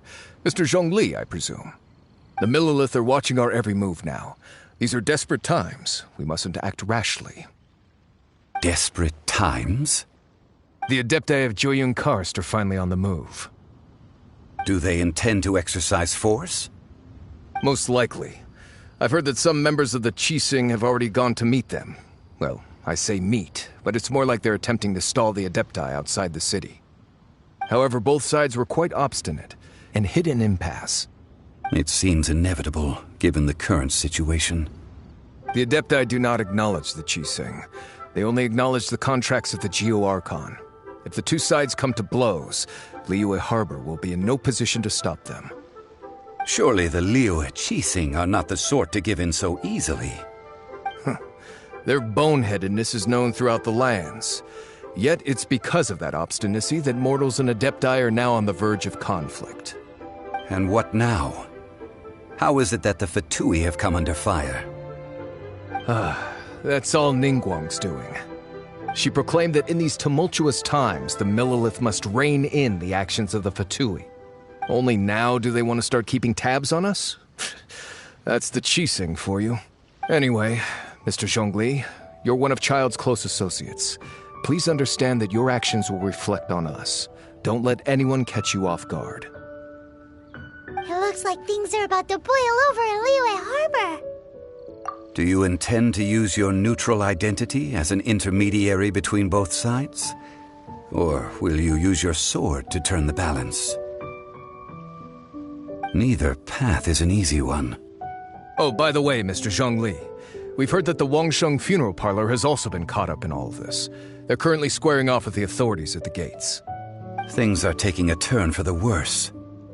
I'm afraid I must leave now to handle things back at Wangsheng Funeral Parlor. I hope that Master Hu has been able to keep things under control for the moment. Consider your next course of action carefully, Traveler. If you're trying to prevent an explosion, it may be wisest to look for the fuse first. Having connections with the Fatui seems to be quite the double-edged sword. So what does Zhongli mean by looking for the fuse? Oh, Paimon gets it. If there's anyone that wants to see the whole city turned upside down, it's definitely him. He must be waiting for the moment when no one is watching to do something really bad. But where could we find him now? Where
from my time.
No time to lose.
Wow!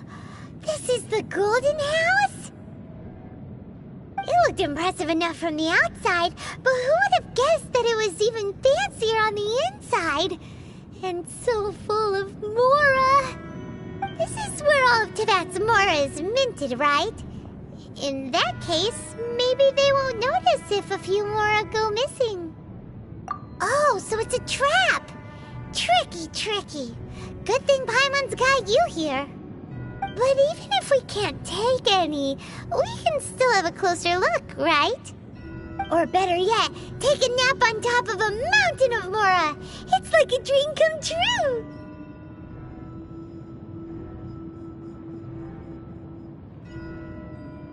Oh, right. Back to business. It's quiet. Too quiet. Surely someone's gotta be guarding something as important as the Exuvia.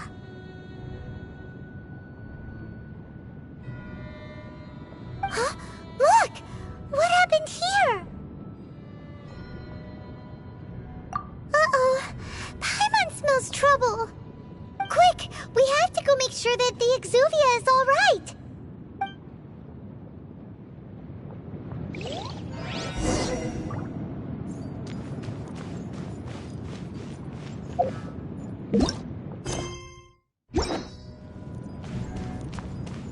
No time to lose.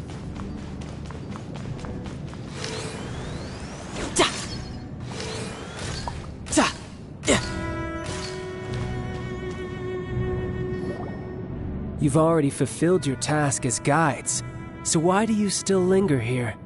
Haven't you already seen enough trouble for today? Huh?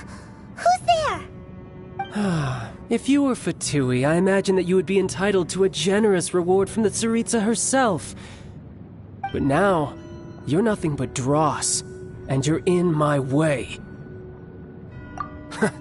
Although I'm deeply grateful to you that I was able to effortlessly find this secret location, don't you think that trying to stop me now would just be wasted effort? Stopping the Mora Mints, hiding away the Exuvia. The Chising are really pulling out all the stops this time. So you've been planning to take the Gnosis from inside the Exuvia all along? As one of the 11 Fatui Harbingers, it's my duty to see the will of the Tsaritsa fulfilled. She will get that which she desires. I'm not asking for your blessing, and there's nothing you can do to stop me anyway. The time for discussion and diplomacy has already passed.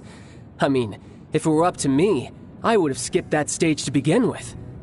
But I'm willing to do as the Tsaritsa deems fit. Either way, we now come to my favorite part.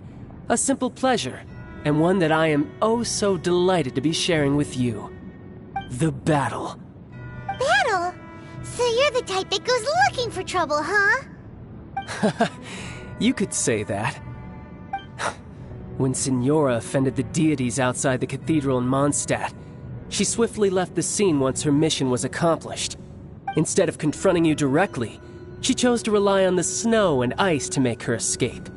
She wouldn't want the knights to come running towards the sound of battle now, would she? When she faces a worthy opponent, she will prioritize her mission, weigh the outcomes, and consider the consequences of her actions. But as for me, the greatest pleasure of being a Harbinger lies in crossing blades with strong opponents. We won't let what happened in Mondstadt ever happen again! Oh, so you intend to fight me? Good. I won't kill you, Traveler. I'll just play along, to feel the thrill of battle. Besides, you could never defeat me, not even in your wildest dreams.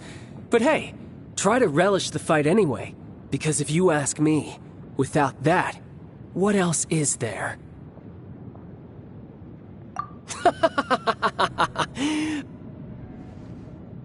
Fighting talk, I love it! Now let's see you live up to it.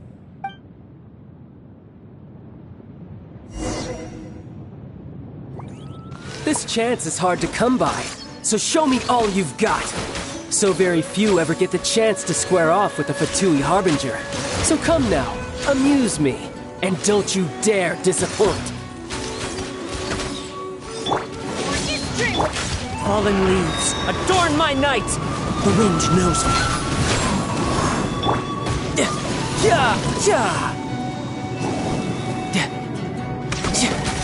You're wide open.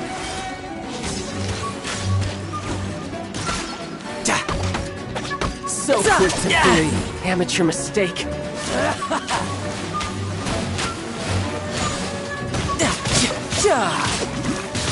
Not bad. No time to lose. Not bad. Not bad. You've got a Haha, good. No wonder Signora was so wary of you. Well, that just means I can go all out. Brace yourself. This is about to get tough. Now, show me what you can do against the might of a Harbinger.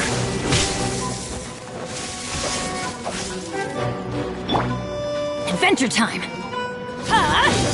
Why do they never miss? Into the wind. Gotcha. Break.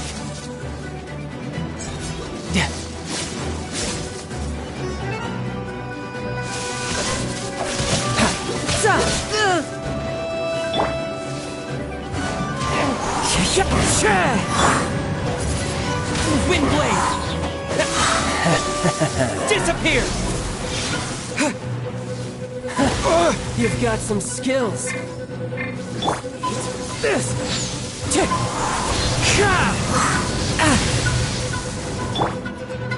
Get out of here! Out of the way! Ow! Got you. Riptide. No time to. Crush you.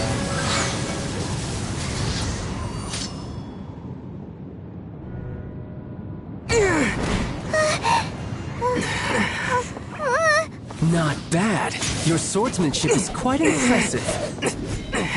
But that's about as far as you'll get.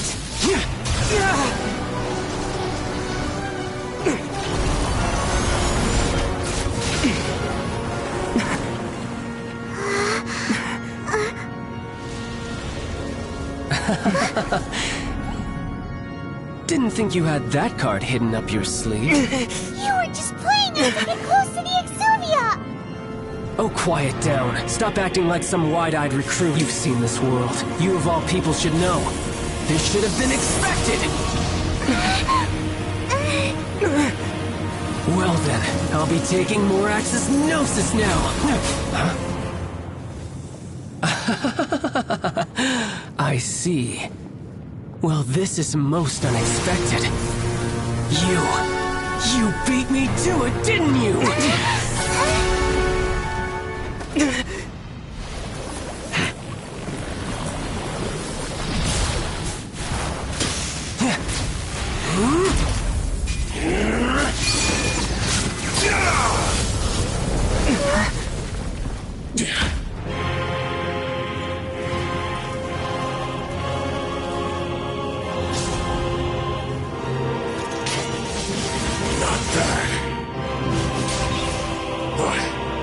This is going to cost you!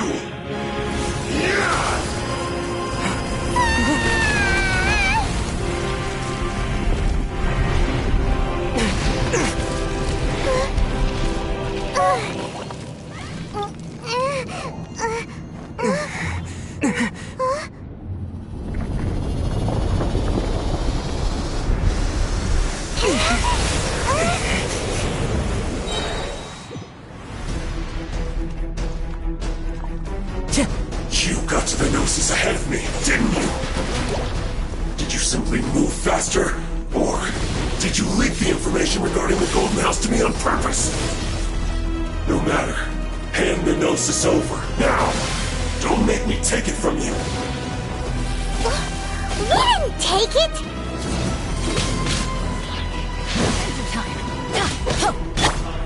One with nature. Clouds high. The birds call.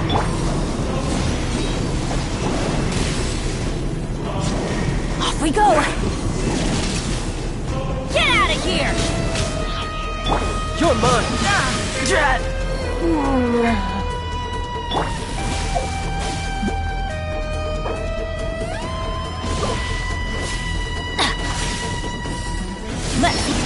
Ow! Yeah!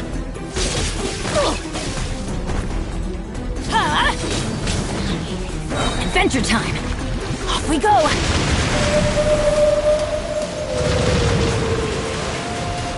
I'm going in!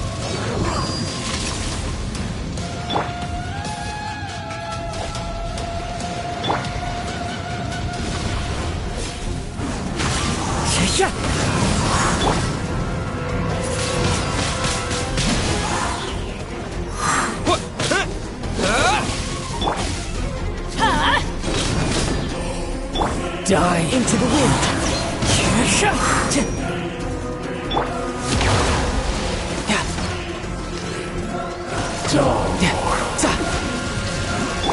Time to go. That hurts.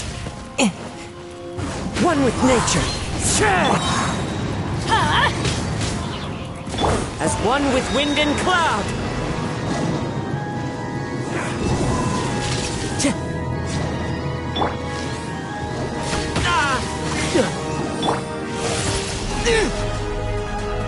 With the wind!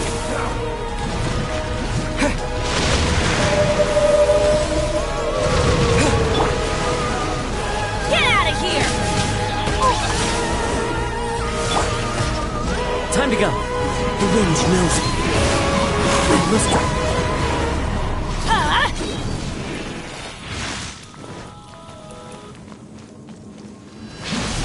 never miss!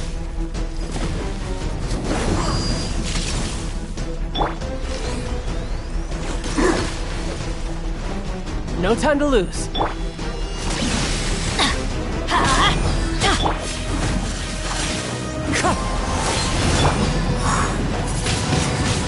Die here.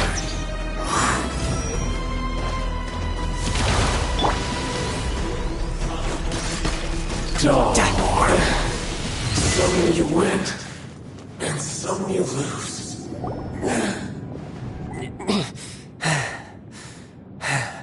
Look! Child's back to normal again! Well then, time to cool off. It seems the burden of the foul legacy transformation was too great for my body. I lacked the opportunity to think this through. And now that I consider the matter more carefully, you never had any chance of beating me to the Gnosis. You had no connection to the Gnosis, no matter where it had been taken. That's what we've been trying to tell you! We didn't take it! Your show of ability today far surpasses that of Signora's initial assessment of you in Mondstadt. Tell me, how could that be?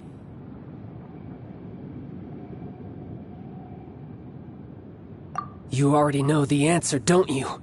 I can see it in your eyes. But if that is a secret you wish to keep, I guess I'll just have to curb my curiosity.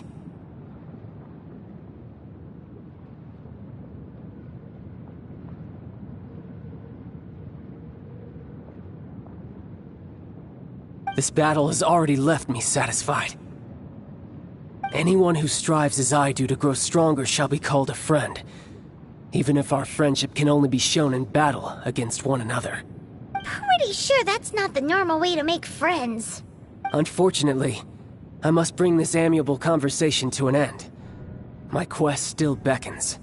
Given that the Gnosis wasn't taken by anyone, then we must look once again to the beginning. Perhaps it was never in the Exuvia to begin with. In fact, it might be that the Exuvia was just a diversion of sorts. What? So you mean that... Yes, it appears so. Interesting to say the least. It seems that the guardian deity of the capital of commerce is also well versed in little maneuvers beyond the boundaries of contracts. As such, we must now look to our backup plan. Backup plan? I had hoped it would never come to this, for the weak will be swept away in the process. The truth is, the world belongs to those who pursue strength. I seldom willingly involve myself with the weak. Unfortunately, we cannot be picky about our methods as Fatui Harbingers. Children must all learn to eat their vegetables sometime. So what are you planning to do? I will awaken the god that lies dormant beneath Guyon's stone forest. A god? Osial, overlord of the Vortex, who was defeated by Morax, the Geo-Archon in the Archon War, and who has remained pinned beneath the waves by the Geo-Archon's stone spears ever since. If such an ancient god were to be unleashed upon Liyue Harbor, defenseless without the protection of its deity, do you think the cunning Rex Lapis would just stand aloof and watch the ensuing destruction? But the Archon War ended 2,000 years ago. How can an ancient god appear in a world now overseen by the Seven? Simple. I've already prepared the means to awaken it. Hey! Those are sigils of permission! Oh, Paimon remembers now. The Fatui have been researching them! Indeed. The one that was given to you was just a byproduct of our research.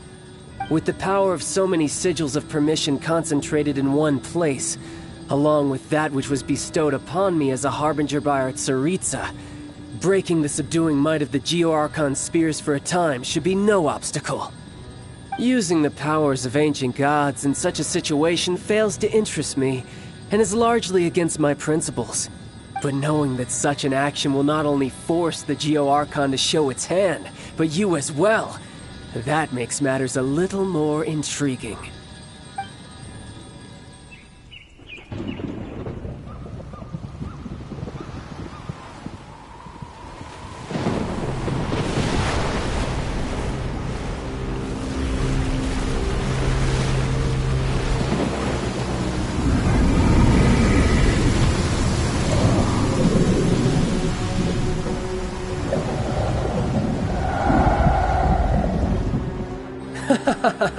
Let's see. Will the nation that has lost its deity be swallowed up by an ancient malice once more? If you wish to drown together with the people of Liyue, you're free to stay and enjoy the show. Huh? He's already gone! That guy is fast!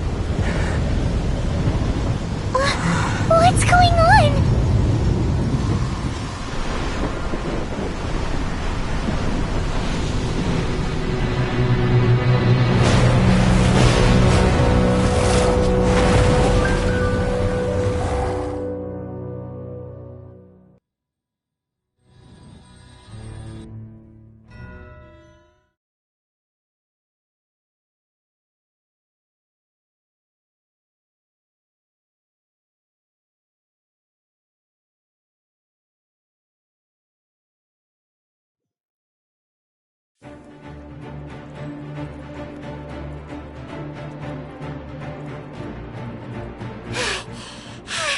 Paimon's exhausted. If we hadn't happened to see the Jade Chamber flying over just as we came out of the Golden House, we really wouldn't have known which way to go. Did we make it in time? Is the Overlord of the Vortex still in the sea? It hasn't destroyed Liyue yet, has it? What are you doing here? Huh? Hold on. It's the Adepti. What are you doing on the Jade Chamber? Paimon thought you were arguing with the Qixing. Is the fighting over? Faced with a calamity of such magnitude, we have agreed to put our differences aside for now and unite against this common enemy. Oh, Paimon gets it. So how do you plan to defend Liyue? Just seeing this Overlord of the Vortex guy puts a pit in Paimon's tummy, even from all the way out here.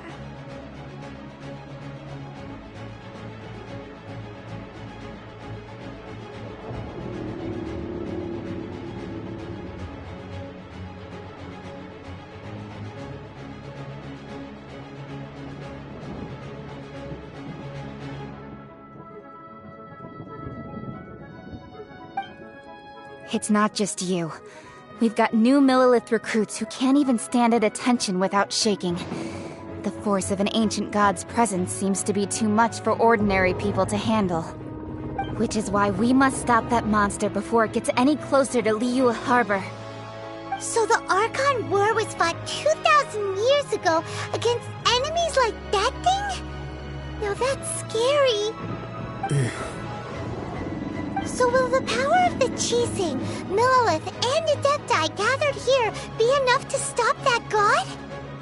We've already discussed this together, and our conclusion is... not necessarily. What? But all of you are supposed to be the guardians of Liyue. Can't you think of something? One certainly could. Huh?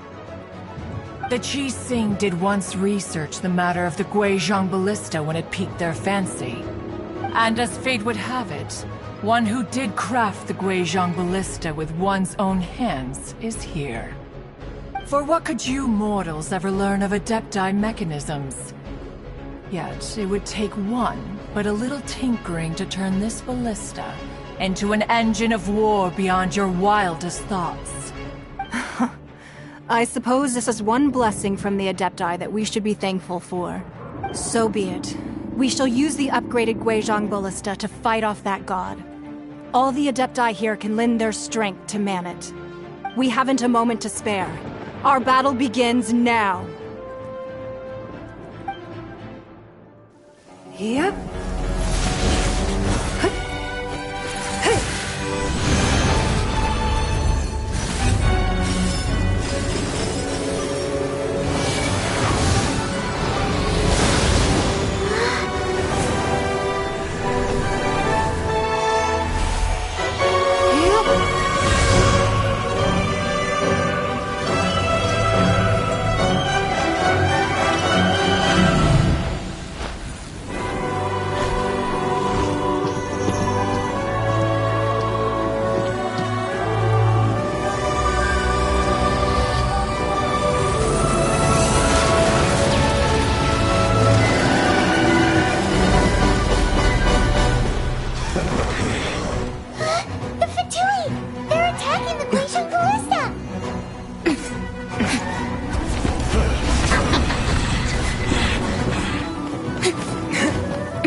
The 3 Adepti are manning the Guizhong Ballista. Do not let the Fatui disturb their work! All able Millilith, with me! Let's go help too! We Adepti have not faced a god in several millennia. Let one see what you're made of then. What strength remains within you? One wishes to witness. The wind knows me. My duty.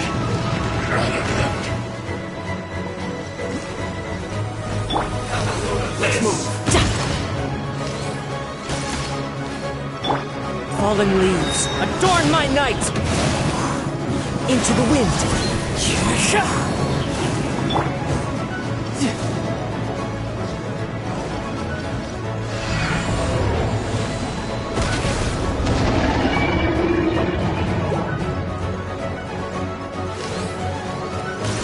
Use this first. The wind knows me. Looks like I...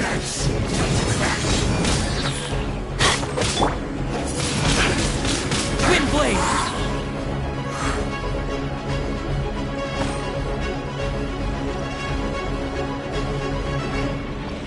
What is that? That is Osial's divine power. I am very familiar with it. Be careful not to get hit.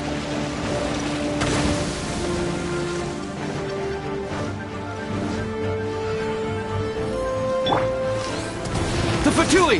Their attacks are unrelenting! How daring. Snezhnai's diplomats will answer for this afterward. Every last one.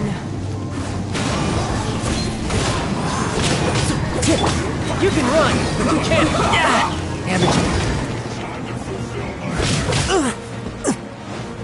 Into the wind. The ancient gods attacking again! There are so many Fatui too! We can't look! Were you about to say we can't hold them, children?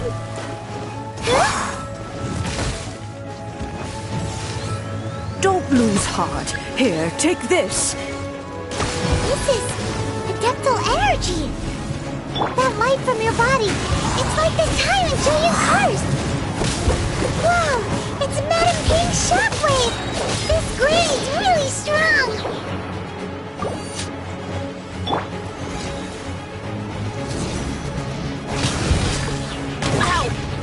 No slacking off. My work. Finished.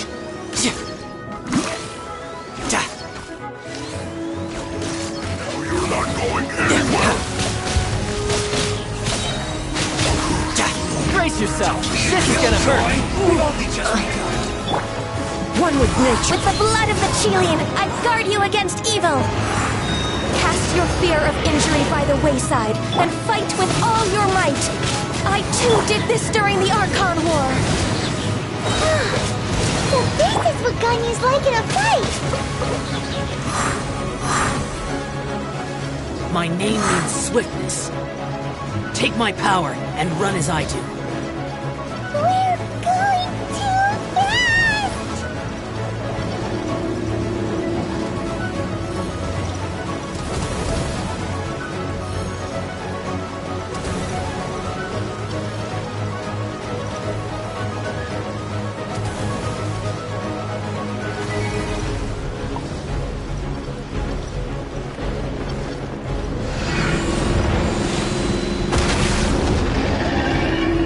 Child, you are strong in body and spirit. Perhaps you can withstand 3 forms of adeptal energy at once. This will hurt a little. Please bear with us. Once you've adapted, try to use them in battle. Into the wind.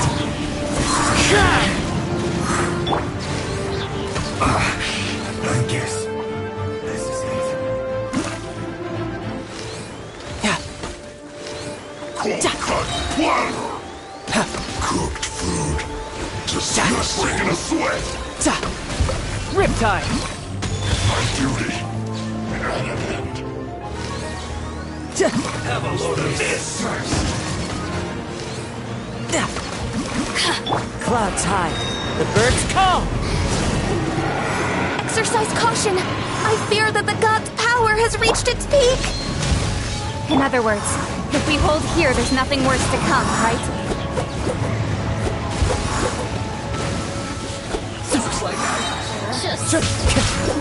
As one with wind and cloud.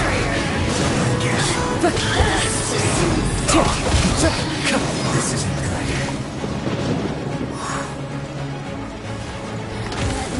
You can run, but you can't hide.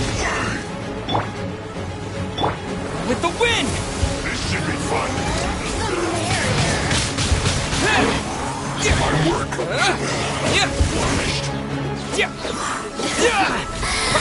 I can use my Anywhere.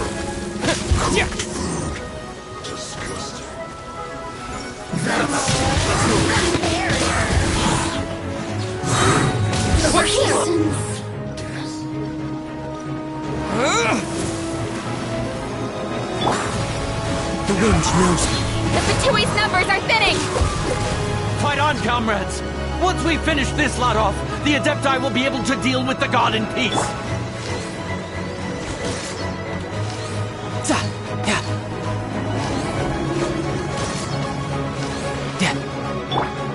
One with nature.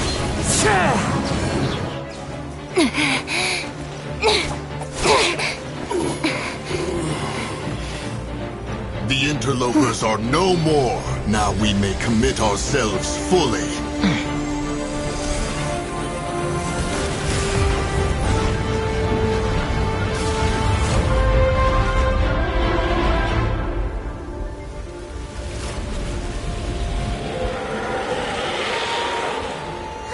It's working! We just need to keep this up!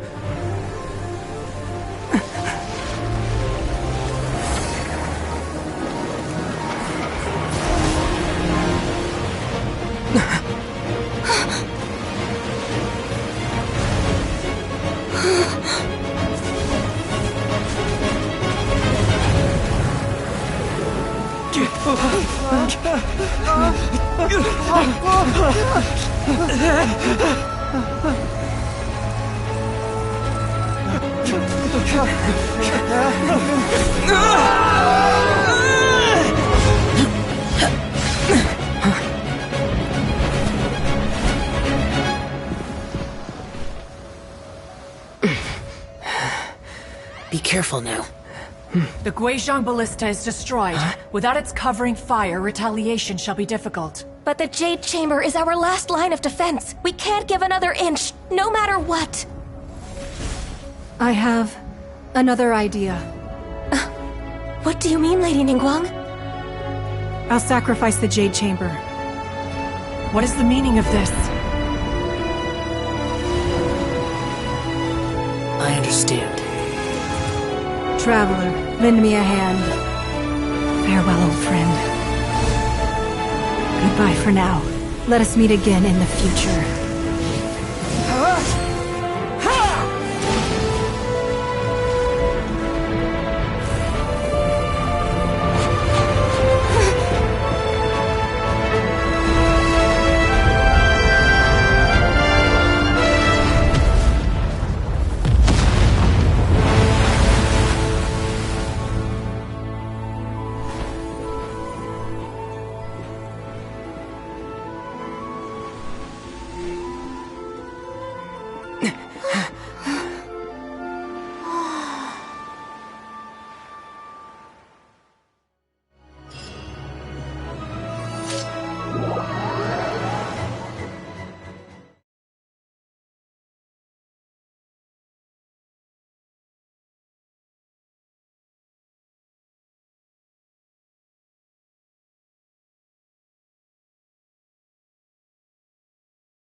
Is it finally over? The ominous aura of that monster has indeed begun to fade. The effects of the Sigil of Permission last but a short time. It will be some time before the Overlord of the Vortex can make any waves again. We are indebted to you for your assistance. If the Adepti hadn't happened to be here, the future of Liyue Harbor would surely have been in great jeopardy. Save your flattery. We didn't just happen to be here. Surely you won't pretend to have forgotten the reason for which we came. Come now. There's no need for such harsh words, Cloud Retainer. I've heard that when Ningguang began learning to do business, she had already started setting aside part of her then limited income in preparation for building the Jade Chamber. At first, it was only the size of a small room, but with continued expansion, it has become the palace that lies before you now. It is a testament to Ningguang's entire life, both as a businesswoman and as the backbone of the Liyue Qixing. Seeing the Jade Chamber destroyed in the defense of Liyue means much to her. To me, such cooperation and sacrifice deserves at least some recognition, don't you agree? Well, I was really hoping you would say that such sacrifice could at least be used as some leverage in our negotiations. Thank you all for hearing me out. We know very well why the Adepti came here today. But please forgive us. We cannot yield to your wishes. Oh? 3,700 years. According to our records, the Adepti signed a contract with Rex Lapis to protect Liyue 3,700 years ago. Even to this very day, Liyue and its lands have stood the test of time, immovable as stone, just as it was thousands of years before. This is truly no small feat. But that does not mean that the Liyue of today is the same city as it was all those years ago. Do not merely cast your protective gaze upon the land. Instead, focus your sights on our city and each of the citizens that dwell within it. Are you questioning our means of protecting Liyue? I mean no offense. I simply hope that our Adepti forebears would see Liyue in a new light. Forebears, you say? One doubts you would be fit to be part of such a lineage.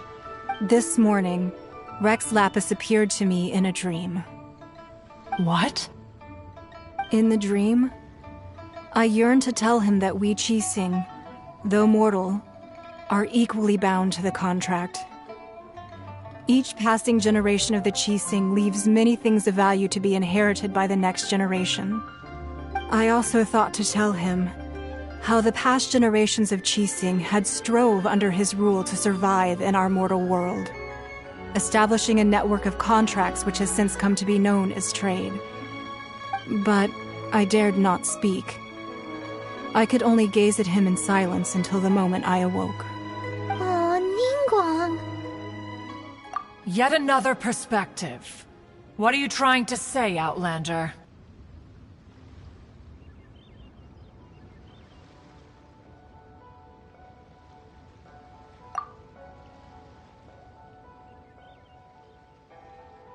Right!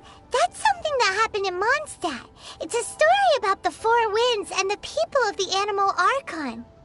The Animal Archon sought to quell the strife between the two sides, because he believed that such conflict would only scar the hearts of both, and that nothing good would come of it.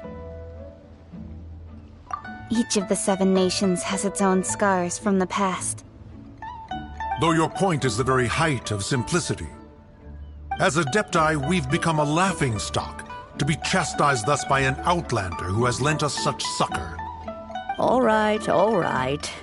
Didn't Ningguang suggest that we should focus on the city and each of its citizens? I know I already have, so why not see for yourselves? I apologize for appearing in full armor. I am afraid I cannot show the proper courtesies. And who are you? I am Feng Yan, a sergeant of the Millelith. I have come to extend my thanks to the Adepti. I thought this battle would perhaps be my last. But thanks to the aid of the Adepti, our forces were not as badly battered as I feared we might be. Although I am a mere mortal soldier, I promise to hold the line and never betray the grace given to us by the illuminated Adepti this day. Huh? Why does everyone look so down? Didn't we just beat that big monster? Weren't you frightened, dear? It was quite the predicament. I wasn't afraid. All the strong Millilith guards were there, and those powerful heroes with their visions were there. Everyone was there. When danger is near, everyone always protects me. And the rest of the time, they make fun toys and tasty snacks and loads of things that make the harbor so pretty.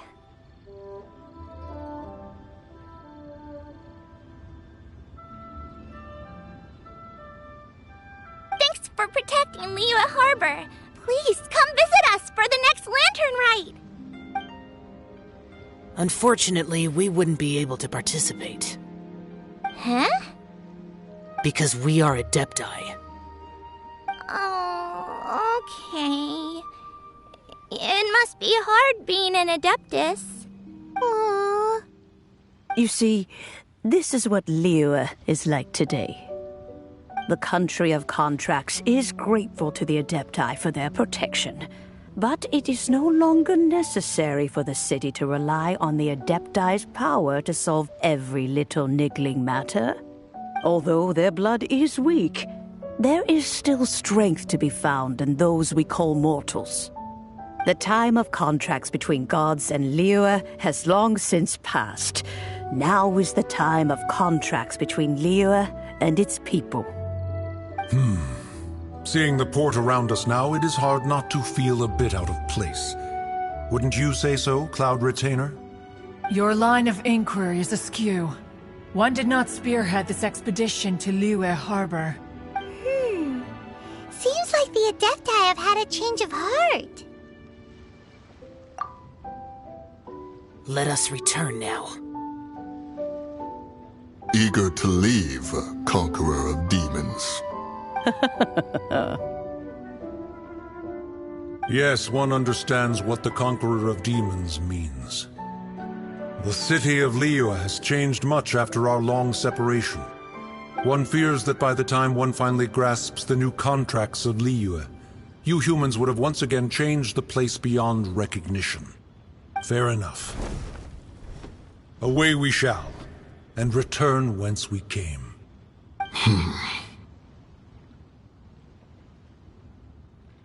Since we Adepti have consensus, then one shall persist no further. But how will we ensure that the Liyue Qixing will not simply exploit their power once we depart? In my view, that is still a thing to be guarded against.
All right, Mooncarver, you needn't worry.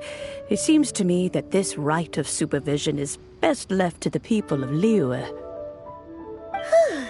Looks like the conflict between humans and Adepti was avoided. All's well that ends well, huh? Oh, right! It's nice that we've got peace and all, but we're forgetting one thing. Child wanted to unleash the god so he could lure Rex Lapis out. But we were able to handle the Overlord of the Vortex on our own, so Rex Lapis never showed up. Oh, and speaking of that, don't we still need to get to the bottom of that Archon's death, too? Paimon doesn't get it. But isn't the strongest lead we have the Adeptiless Rite of Parting that we're organizing? No idea where Zhongli's gone. Let's ask for him at Wangshen Funeral Parlor.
Honey, just call me Daddy.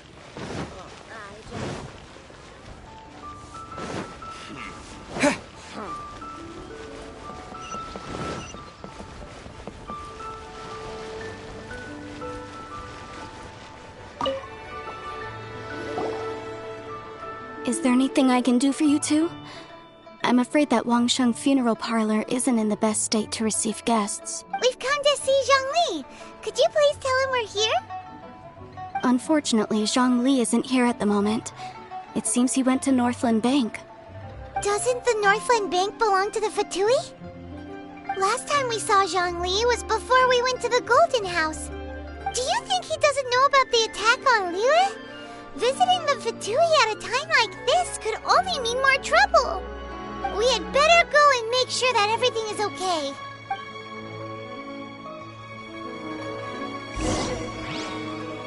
Come to think of it, I wonder what business Mr. Zhongli has at the Northland Bank. He didn't tell me either.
Bang!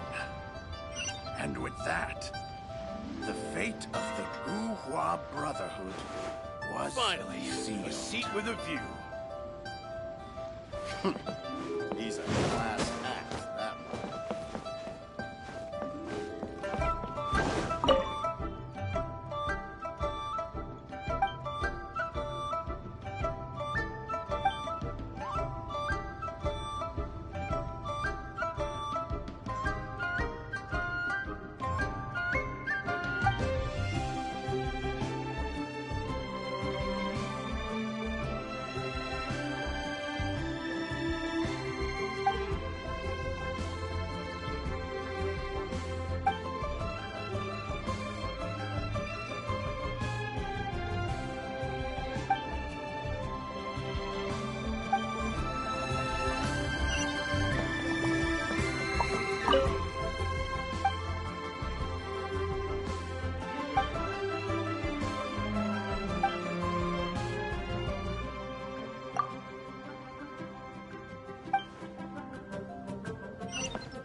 You call this cooperation between Harbingers? Cooperation involves communication, you know. Don't take it to heart, child. Besides, aren't you happy that you got to skip the formalities and bring chaos to the land? I'm sure you must have enjoyed that. Oh, it seems that some of your friends have arrived. Hey, it's Zhongli and Child. And you! You're also one of the Harbingers? It's you two. I believe we've met once before. In the city of Bards, was it? I'm glad you still remember my name. Ah, right. I imagine that it must have been rather hard to forget watching helplessly as something precious was snatched away from your friend. Well, if it isn't you two. This is our first time seeing each other since Liyue was nearly wiped off the map. This is certainly a bit awkward, wouldn't you say? Paimon knew that we should never have trusted a Fatui Harbinger.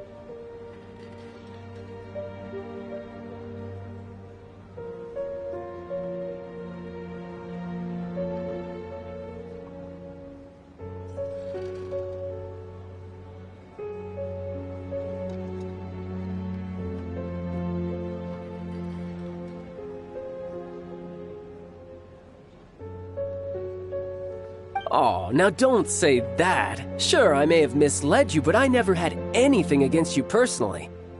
Besides, I thought we were getting along quite well together, didn't you? Except for that little tussle we had at the end. Nothing personal. We just have different views, that's all. Of course, you may very well hold this against me, but that's up to you. The real deceivers here are Senora and Zhongli. Curse them for leading me on.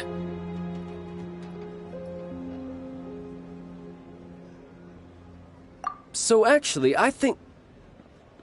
Stop wasting time, child. There'll be plenty of time to chat once I'm through here. You remember the agreement, Morax. Now, if you would be so kind. The Gnosis, please. What in the world are you talking about? The contract is fulfilled. That which thou seeketh is now bestowed unto thee. For my promise is solid as stone.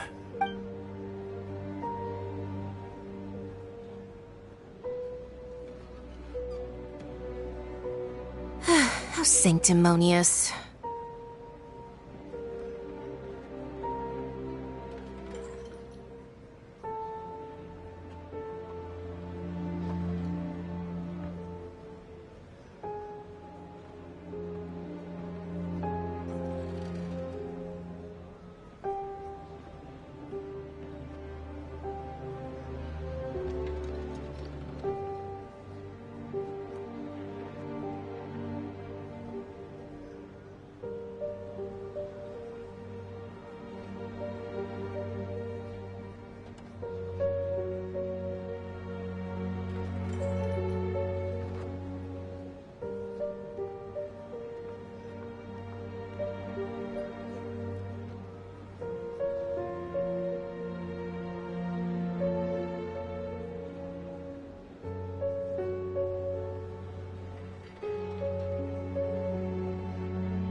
What?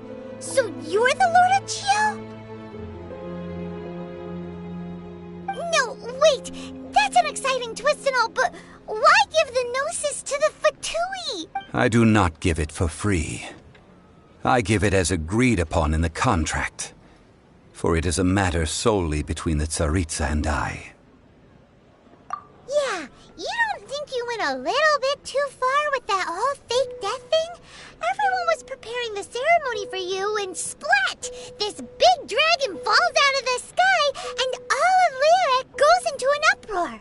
Talk about a disaster. Gathering all the forces that had been bubbling behind the scenes, and then stirring them together in a pot that was bound to boil over. That's what he wanted to see, am I right? Wait, what? Perhaps it's best that I explain. As you know, I've dwelt upon this world for more than 6,000 years. I witnessed the founding of Liyue, together with the Adepti 3,700 years ago.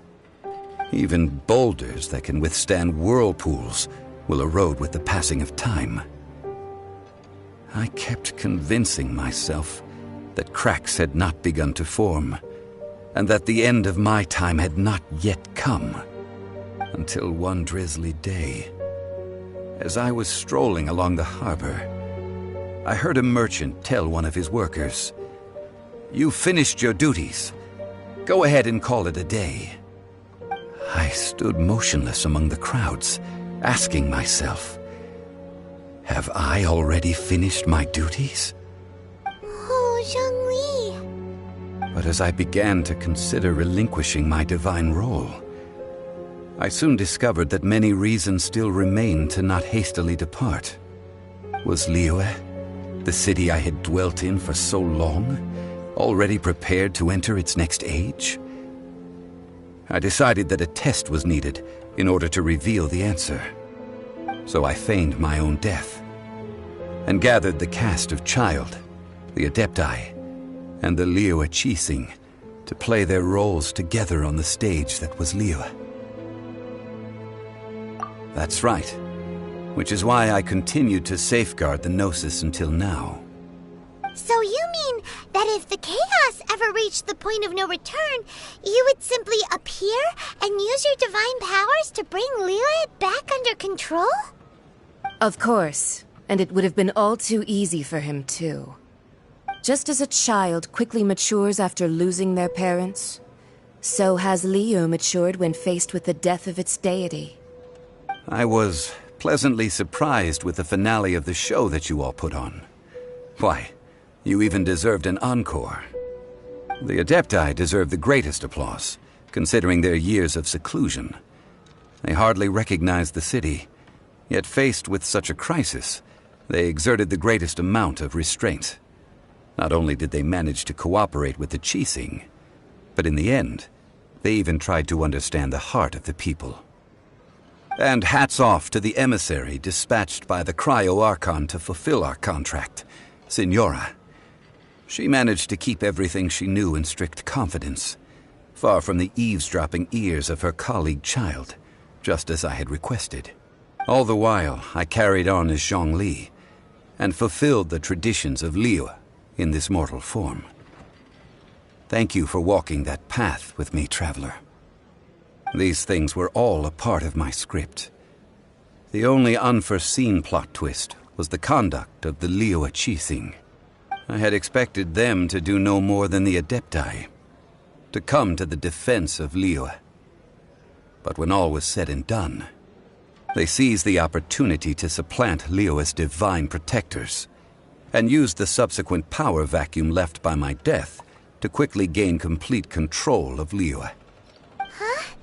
That doesn't sound good at all! Ha! On the contrary, I think it is excellent. I had always feared that it was too soon for them to take over from me. And it was also that which I longed for the most. As such, this is the best parting gift anyone could have given this god of old. Hey, what about me? Doesn't anyone feel the least bit of remorse for deceiving me? You've practically kept me in the dark! I think that thanks would be more appropriate. You certainly played no small part in all of this, wreaking havoc and turning the city upside down. The Lord of Geo ought to thank you for your performance, if anything. If you hadn't created the pressure of a battle between mortals, Adepti, and a god, the lump of coal resting in the hands of the Geo-Archon, Liyue, would never have been able to become a dazzling diamond of a city. Huh? Just whose side are you on, mocking me like that? Are you itching for a fight? Be that as it may, you've come out of this as the hero of Liyue. I, on the other hand, will be forever prescribed as a disturber of the peace, no? Well then, with the Gnosis in my possession, I have no use for such idle chatter. We should return to Zapoljarny Palace and seek an audience with Her Majesty, the Tsaritsa. Come, child. Fine. I'll meet you there later. I'm not sharing a boat with the likes of you. Do as you wish.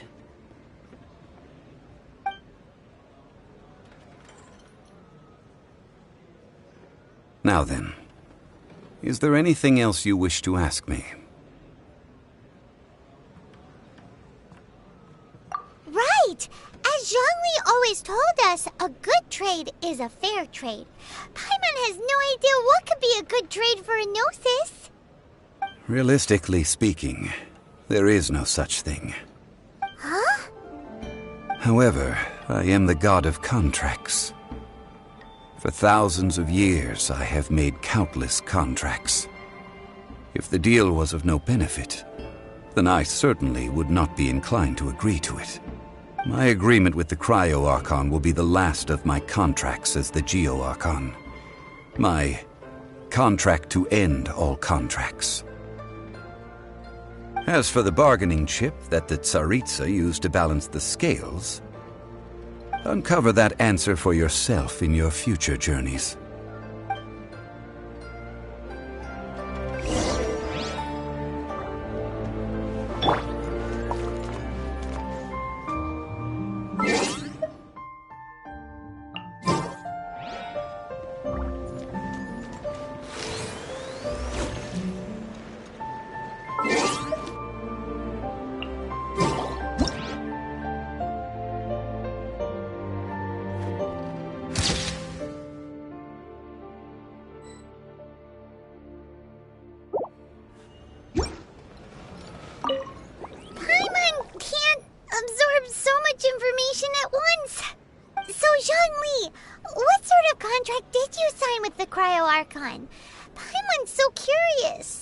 One of the clauses of our contract was not to divulge any of its contents.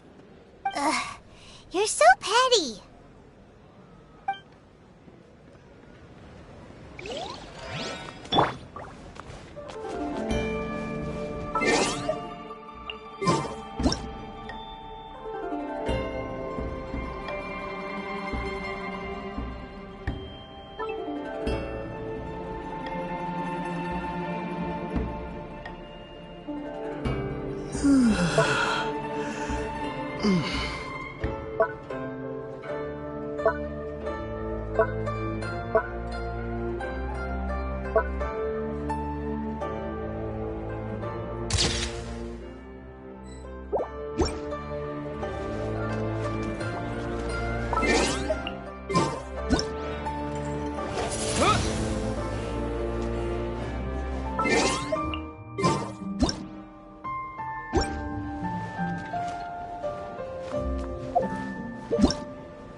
Today's the day of the rite of parting. Although the star of the show is fake, we've spent so much time trying to organize it, it would be a real shame not to go there now.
to the wind.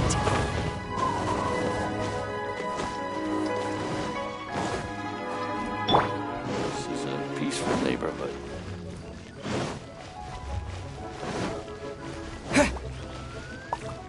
You know that god from the ocean couldn't have just shown up out of nowhere. I mean, it's been 2,000 years since Rex Lapis subdued it.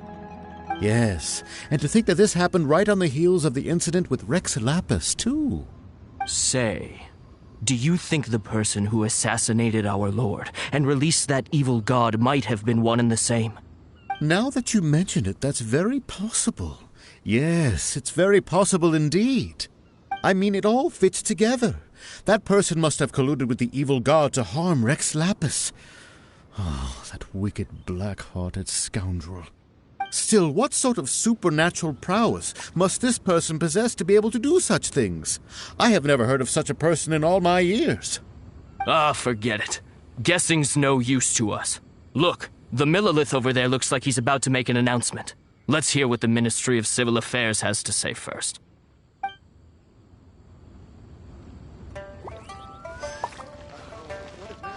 You know that god from the ocean? Yes. Say. Now that you... I mean, it all... Still, what... Ah, forget.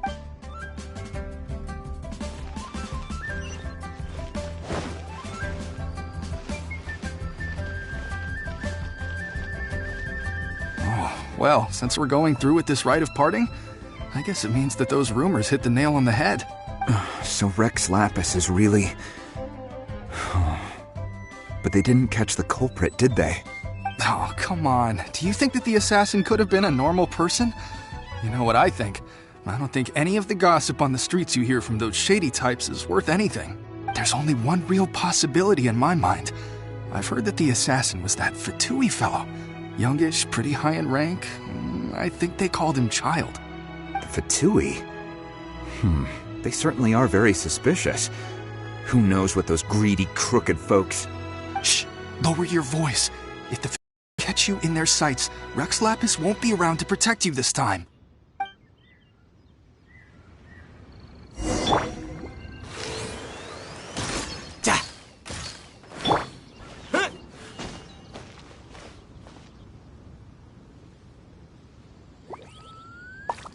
Please be mindful of your personal safety.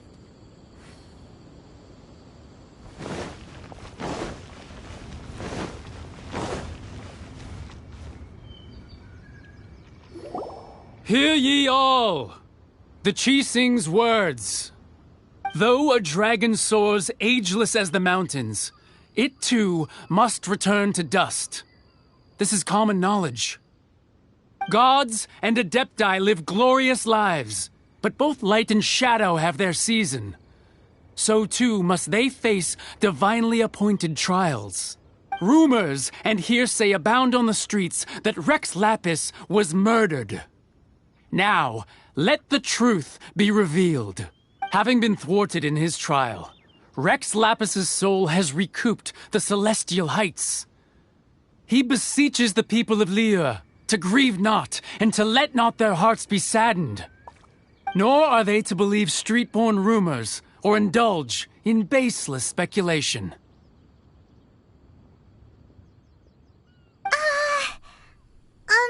Paimon needs a translation on what the Qixing's announcement said. So that's how they're spinning it.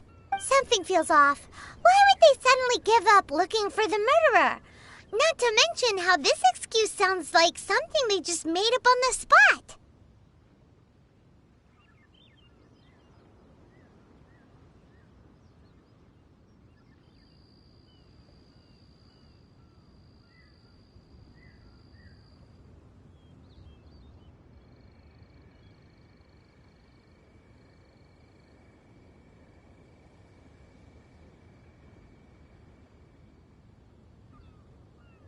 Could the Qixing already have known that Rex Lapis wasn't dead? But Zhongli said that neither they nor the Adepti knew anything. Did Zhongli tell them in secret after his gnosis changed hands? Exactly, right? Ooh, Seems like the rite of parting has been going on for a while now. Let's go have a look.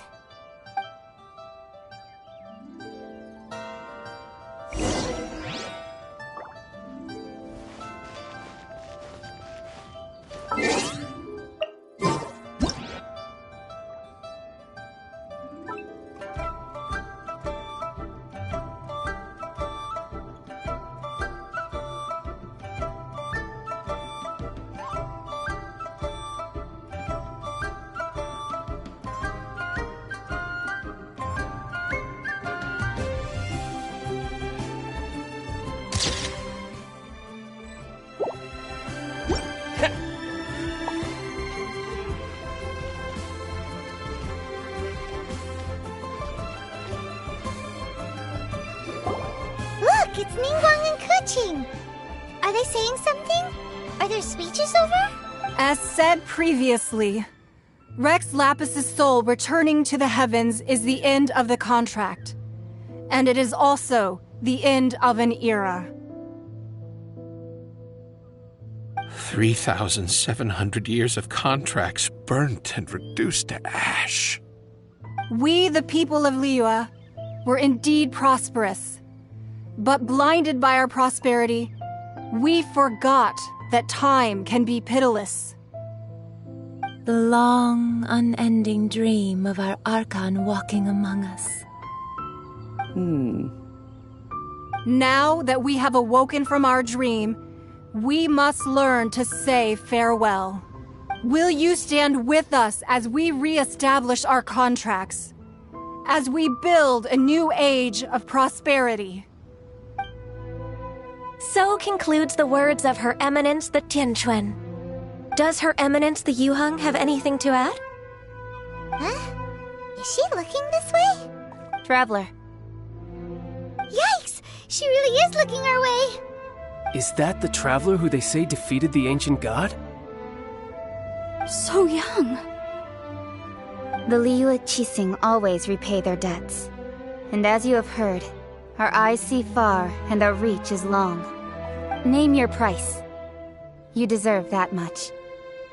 Whoa!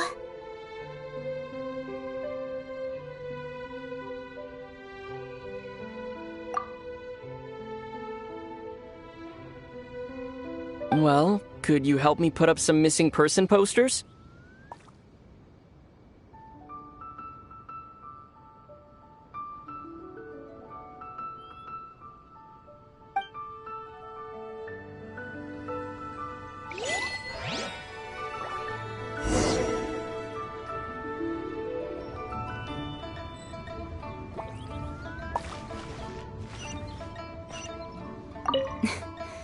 Why, you...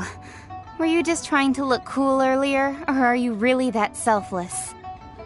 If you were looking for someone, you could have just told me that in private.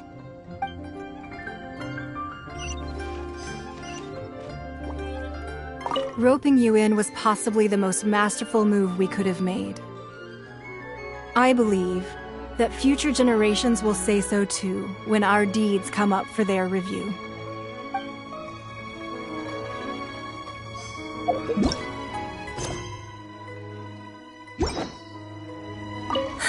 And to think I'd put my best perfume on before coming here, thinking you'd like it. But it seems as if those perfumes really were meant to be offered to Rex Lapis. Well, that's fine. Suffer no rivals in love, they say. And that's 3 gone in 1 stroke.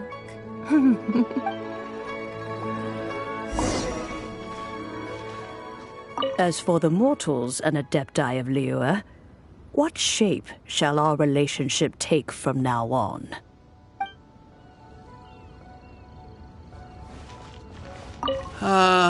Rex Lapis. Rex Lapis. Now that I think about it, if everyone's of the same mind as me, perhaps mementos for Rex Lapis might be the best short-term business opportunity. Roping you in was... The cleanup of the premises, managing the crowds as they exit, making an account of the rite. There's much that remains to be done. I didn't miss anything, did I?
Hey, Zhongli!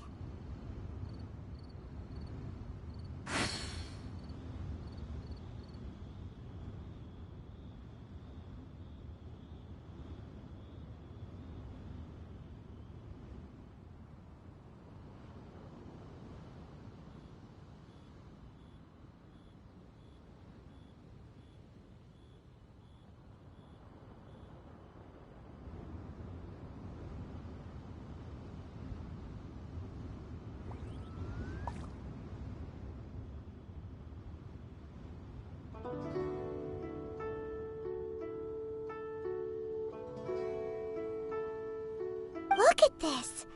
Everyone in Liyue is caught up in their emotions, thinking that they'll never see Rex Lapis again. And here you are looking all relaxed. Why would I not feel more at ease after laying down the burden I have borne for 3,700 years? Right, if the two of you can spare the time, I should treat you to a meal at the Liyue kiosk. That sounds like big talk, Zhongli. Paimon might have believed you if you were treating us to some third-round knockout, but you'd have to pay out your nose just to stand inside Liyue kiosk. Are you sure you can afford it? You're right.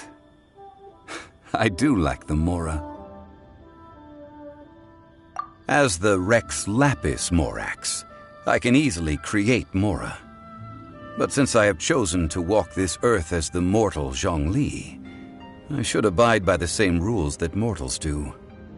When I was journeying with you, though I still had the Gnosis in hand, I knew that I must soon retire from my role as an Archon, so I had to rehearse a little for my new life. Oh, no wonder! Paimon gets it now. You didn't look at the price tags when we were spending because you've never had to. But since you weren't used to not being able to just make more Mora as and when you wanted to, you had to try becoming a parasite to society who lives off of other people's credit. Well, we were only spending Fatui money. You don't have to say it like that.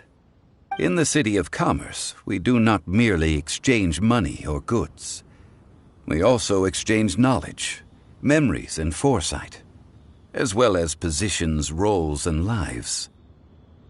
The Archon Morax could never experience life as the true mortal Zhongli could, no matter how many times he descended to be with his people.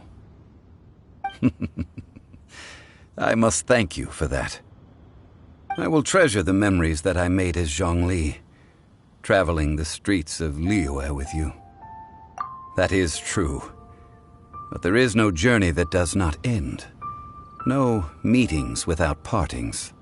Paimon thinks that we should make a move and continue our search for the Seven. I fear that continuing your journey may be difficult. The nation that neighbors Liyue by sea, Inazuma, is presently closed. The Electro-Archon Ball. And just as the people of Liyue preferred to call me Rex Lapis, she too goes by another name among locals in Inazuma. Paimon thinks we've heard that one before. Raiden? That is the case. And since Raiden is also the shogun of the Inazuma Bakufu, people call her the Raiden Shogun. That said, though people at the wharf were saying that the situation in Inazuma is very tense, Paimon doesn't remember that always being the case. It wasn't that bad last year.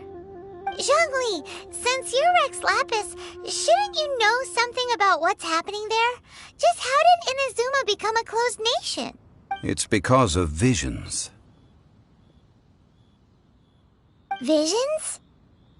When faced with circumstances beyond their control, humans often bemoan their lack of power. But if a person shows true strength of will at a desperate and fateful moment in their life, the gods will look upon them with favor. This is what visions are. Magical foci bestowed upon those who have been acknowledged by the gods.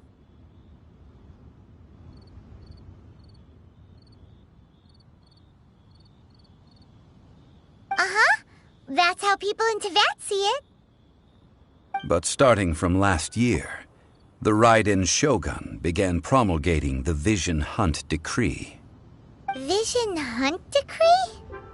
Yes. It was an order to seize all visions within Inazuma's borders, and to inlay them upon the hands of a statue of the 1,000-armed, 100-eyed god. They want to seize visions. But why? Aren't visions blessings from the gods? I should think that in the Raiden Shogun's eyes, it is precisely because they are divine blessings that they should be under the sole dominion of divinity. Whoa, that's harsh. The Anemo Archon is the god of freedom, and the Geo Archon is the god of contracts. For her part, the Raiden Shogun is the god of eternity.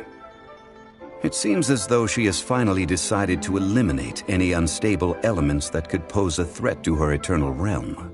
The fact that even I, the oldest of the seven, have now passed away, will only strengthen her resolve to pursue eternity.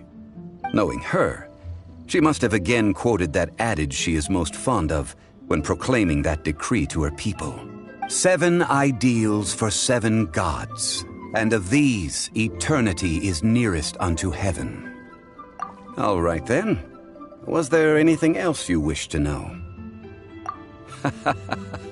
Ah, that was a good one. Failing a divine trial. How they came up with that excuse, I will never know. That said, the reason why the Qixing were so eager to resolve the incident and stop pursuing the culprit was indeed because they received news in secret that Rex Lapis was not dead. I hinted as much to the Adepti as well. How did I accomplish that, you ask? Have you ever heard of this particularly convenient Adepti art known as gifting dreams and visions? All right then. Was there anything else you wish to know? Yeah, about that.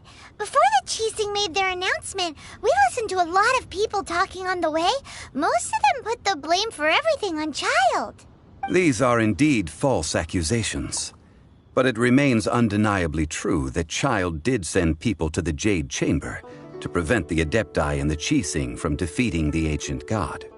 I've heard that Ningguang is busy milking that for all it's worth on the foreign relations front at the moment, browbeating the envoys of the Fatui. Ha! Those poor Snezhnayan diplomats. If it were not for Child's exalted position as a harbinger, I'm certain that they would have shifted all the blame to him and called for his dismissal by now. All right then. Was there anything else you wish to know? The time of the Adepti has long passed. If even the Liyue Qixing don't want to face that truth, then what future is there for Liyue? Kuching is absolutely right in saying this. Now, though I did laud Ningguang's desire for power, believing this to be a good thing, and thought as a matter of course that she must have been behind the Qixing's plan to take governing power over Liyue from the hands of the gods and Adepti, could the original person who brought up the idea of seizing power have been... All right then.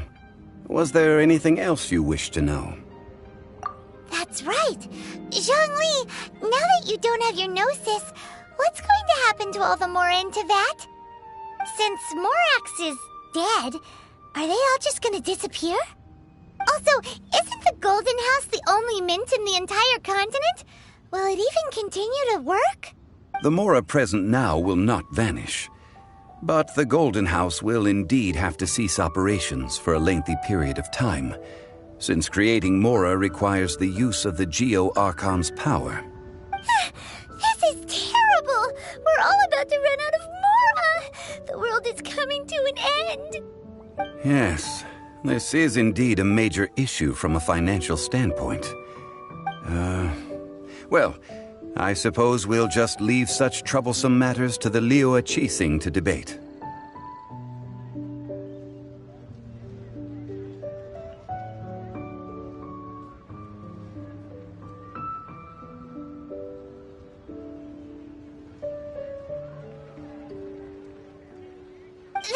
Did you at least set some private funds aside for yourself? Oh, a private fund. This does seem like a good, logical, common-sense idea. It's a shame. What's a shame? It's a shame that I didn't think of it at the time. All right, then. Was there anything else you wish to know? Well, then. I suppose you'll have to find a way to get inside this closed nation. Have patience. I suspect that some serendipity must first come into play.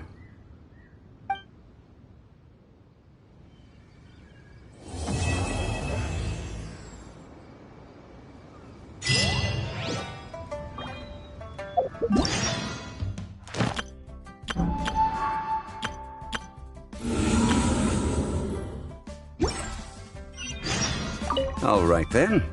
Was there anything else you wish to know? Well, then. I suppose you'll have to find a...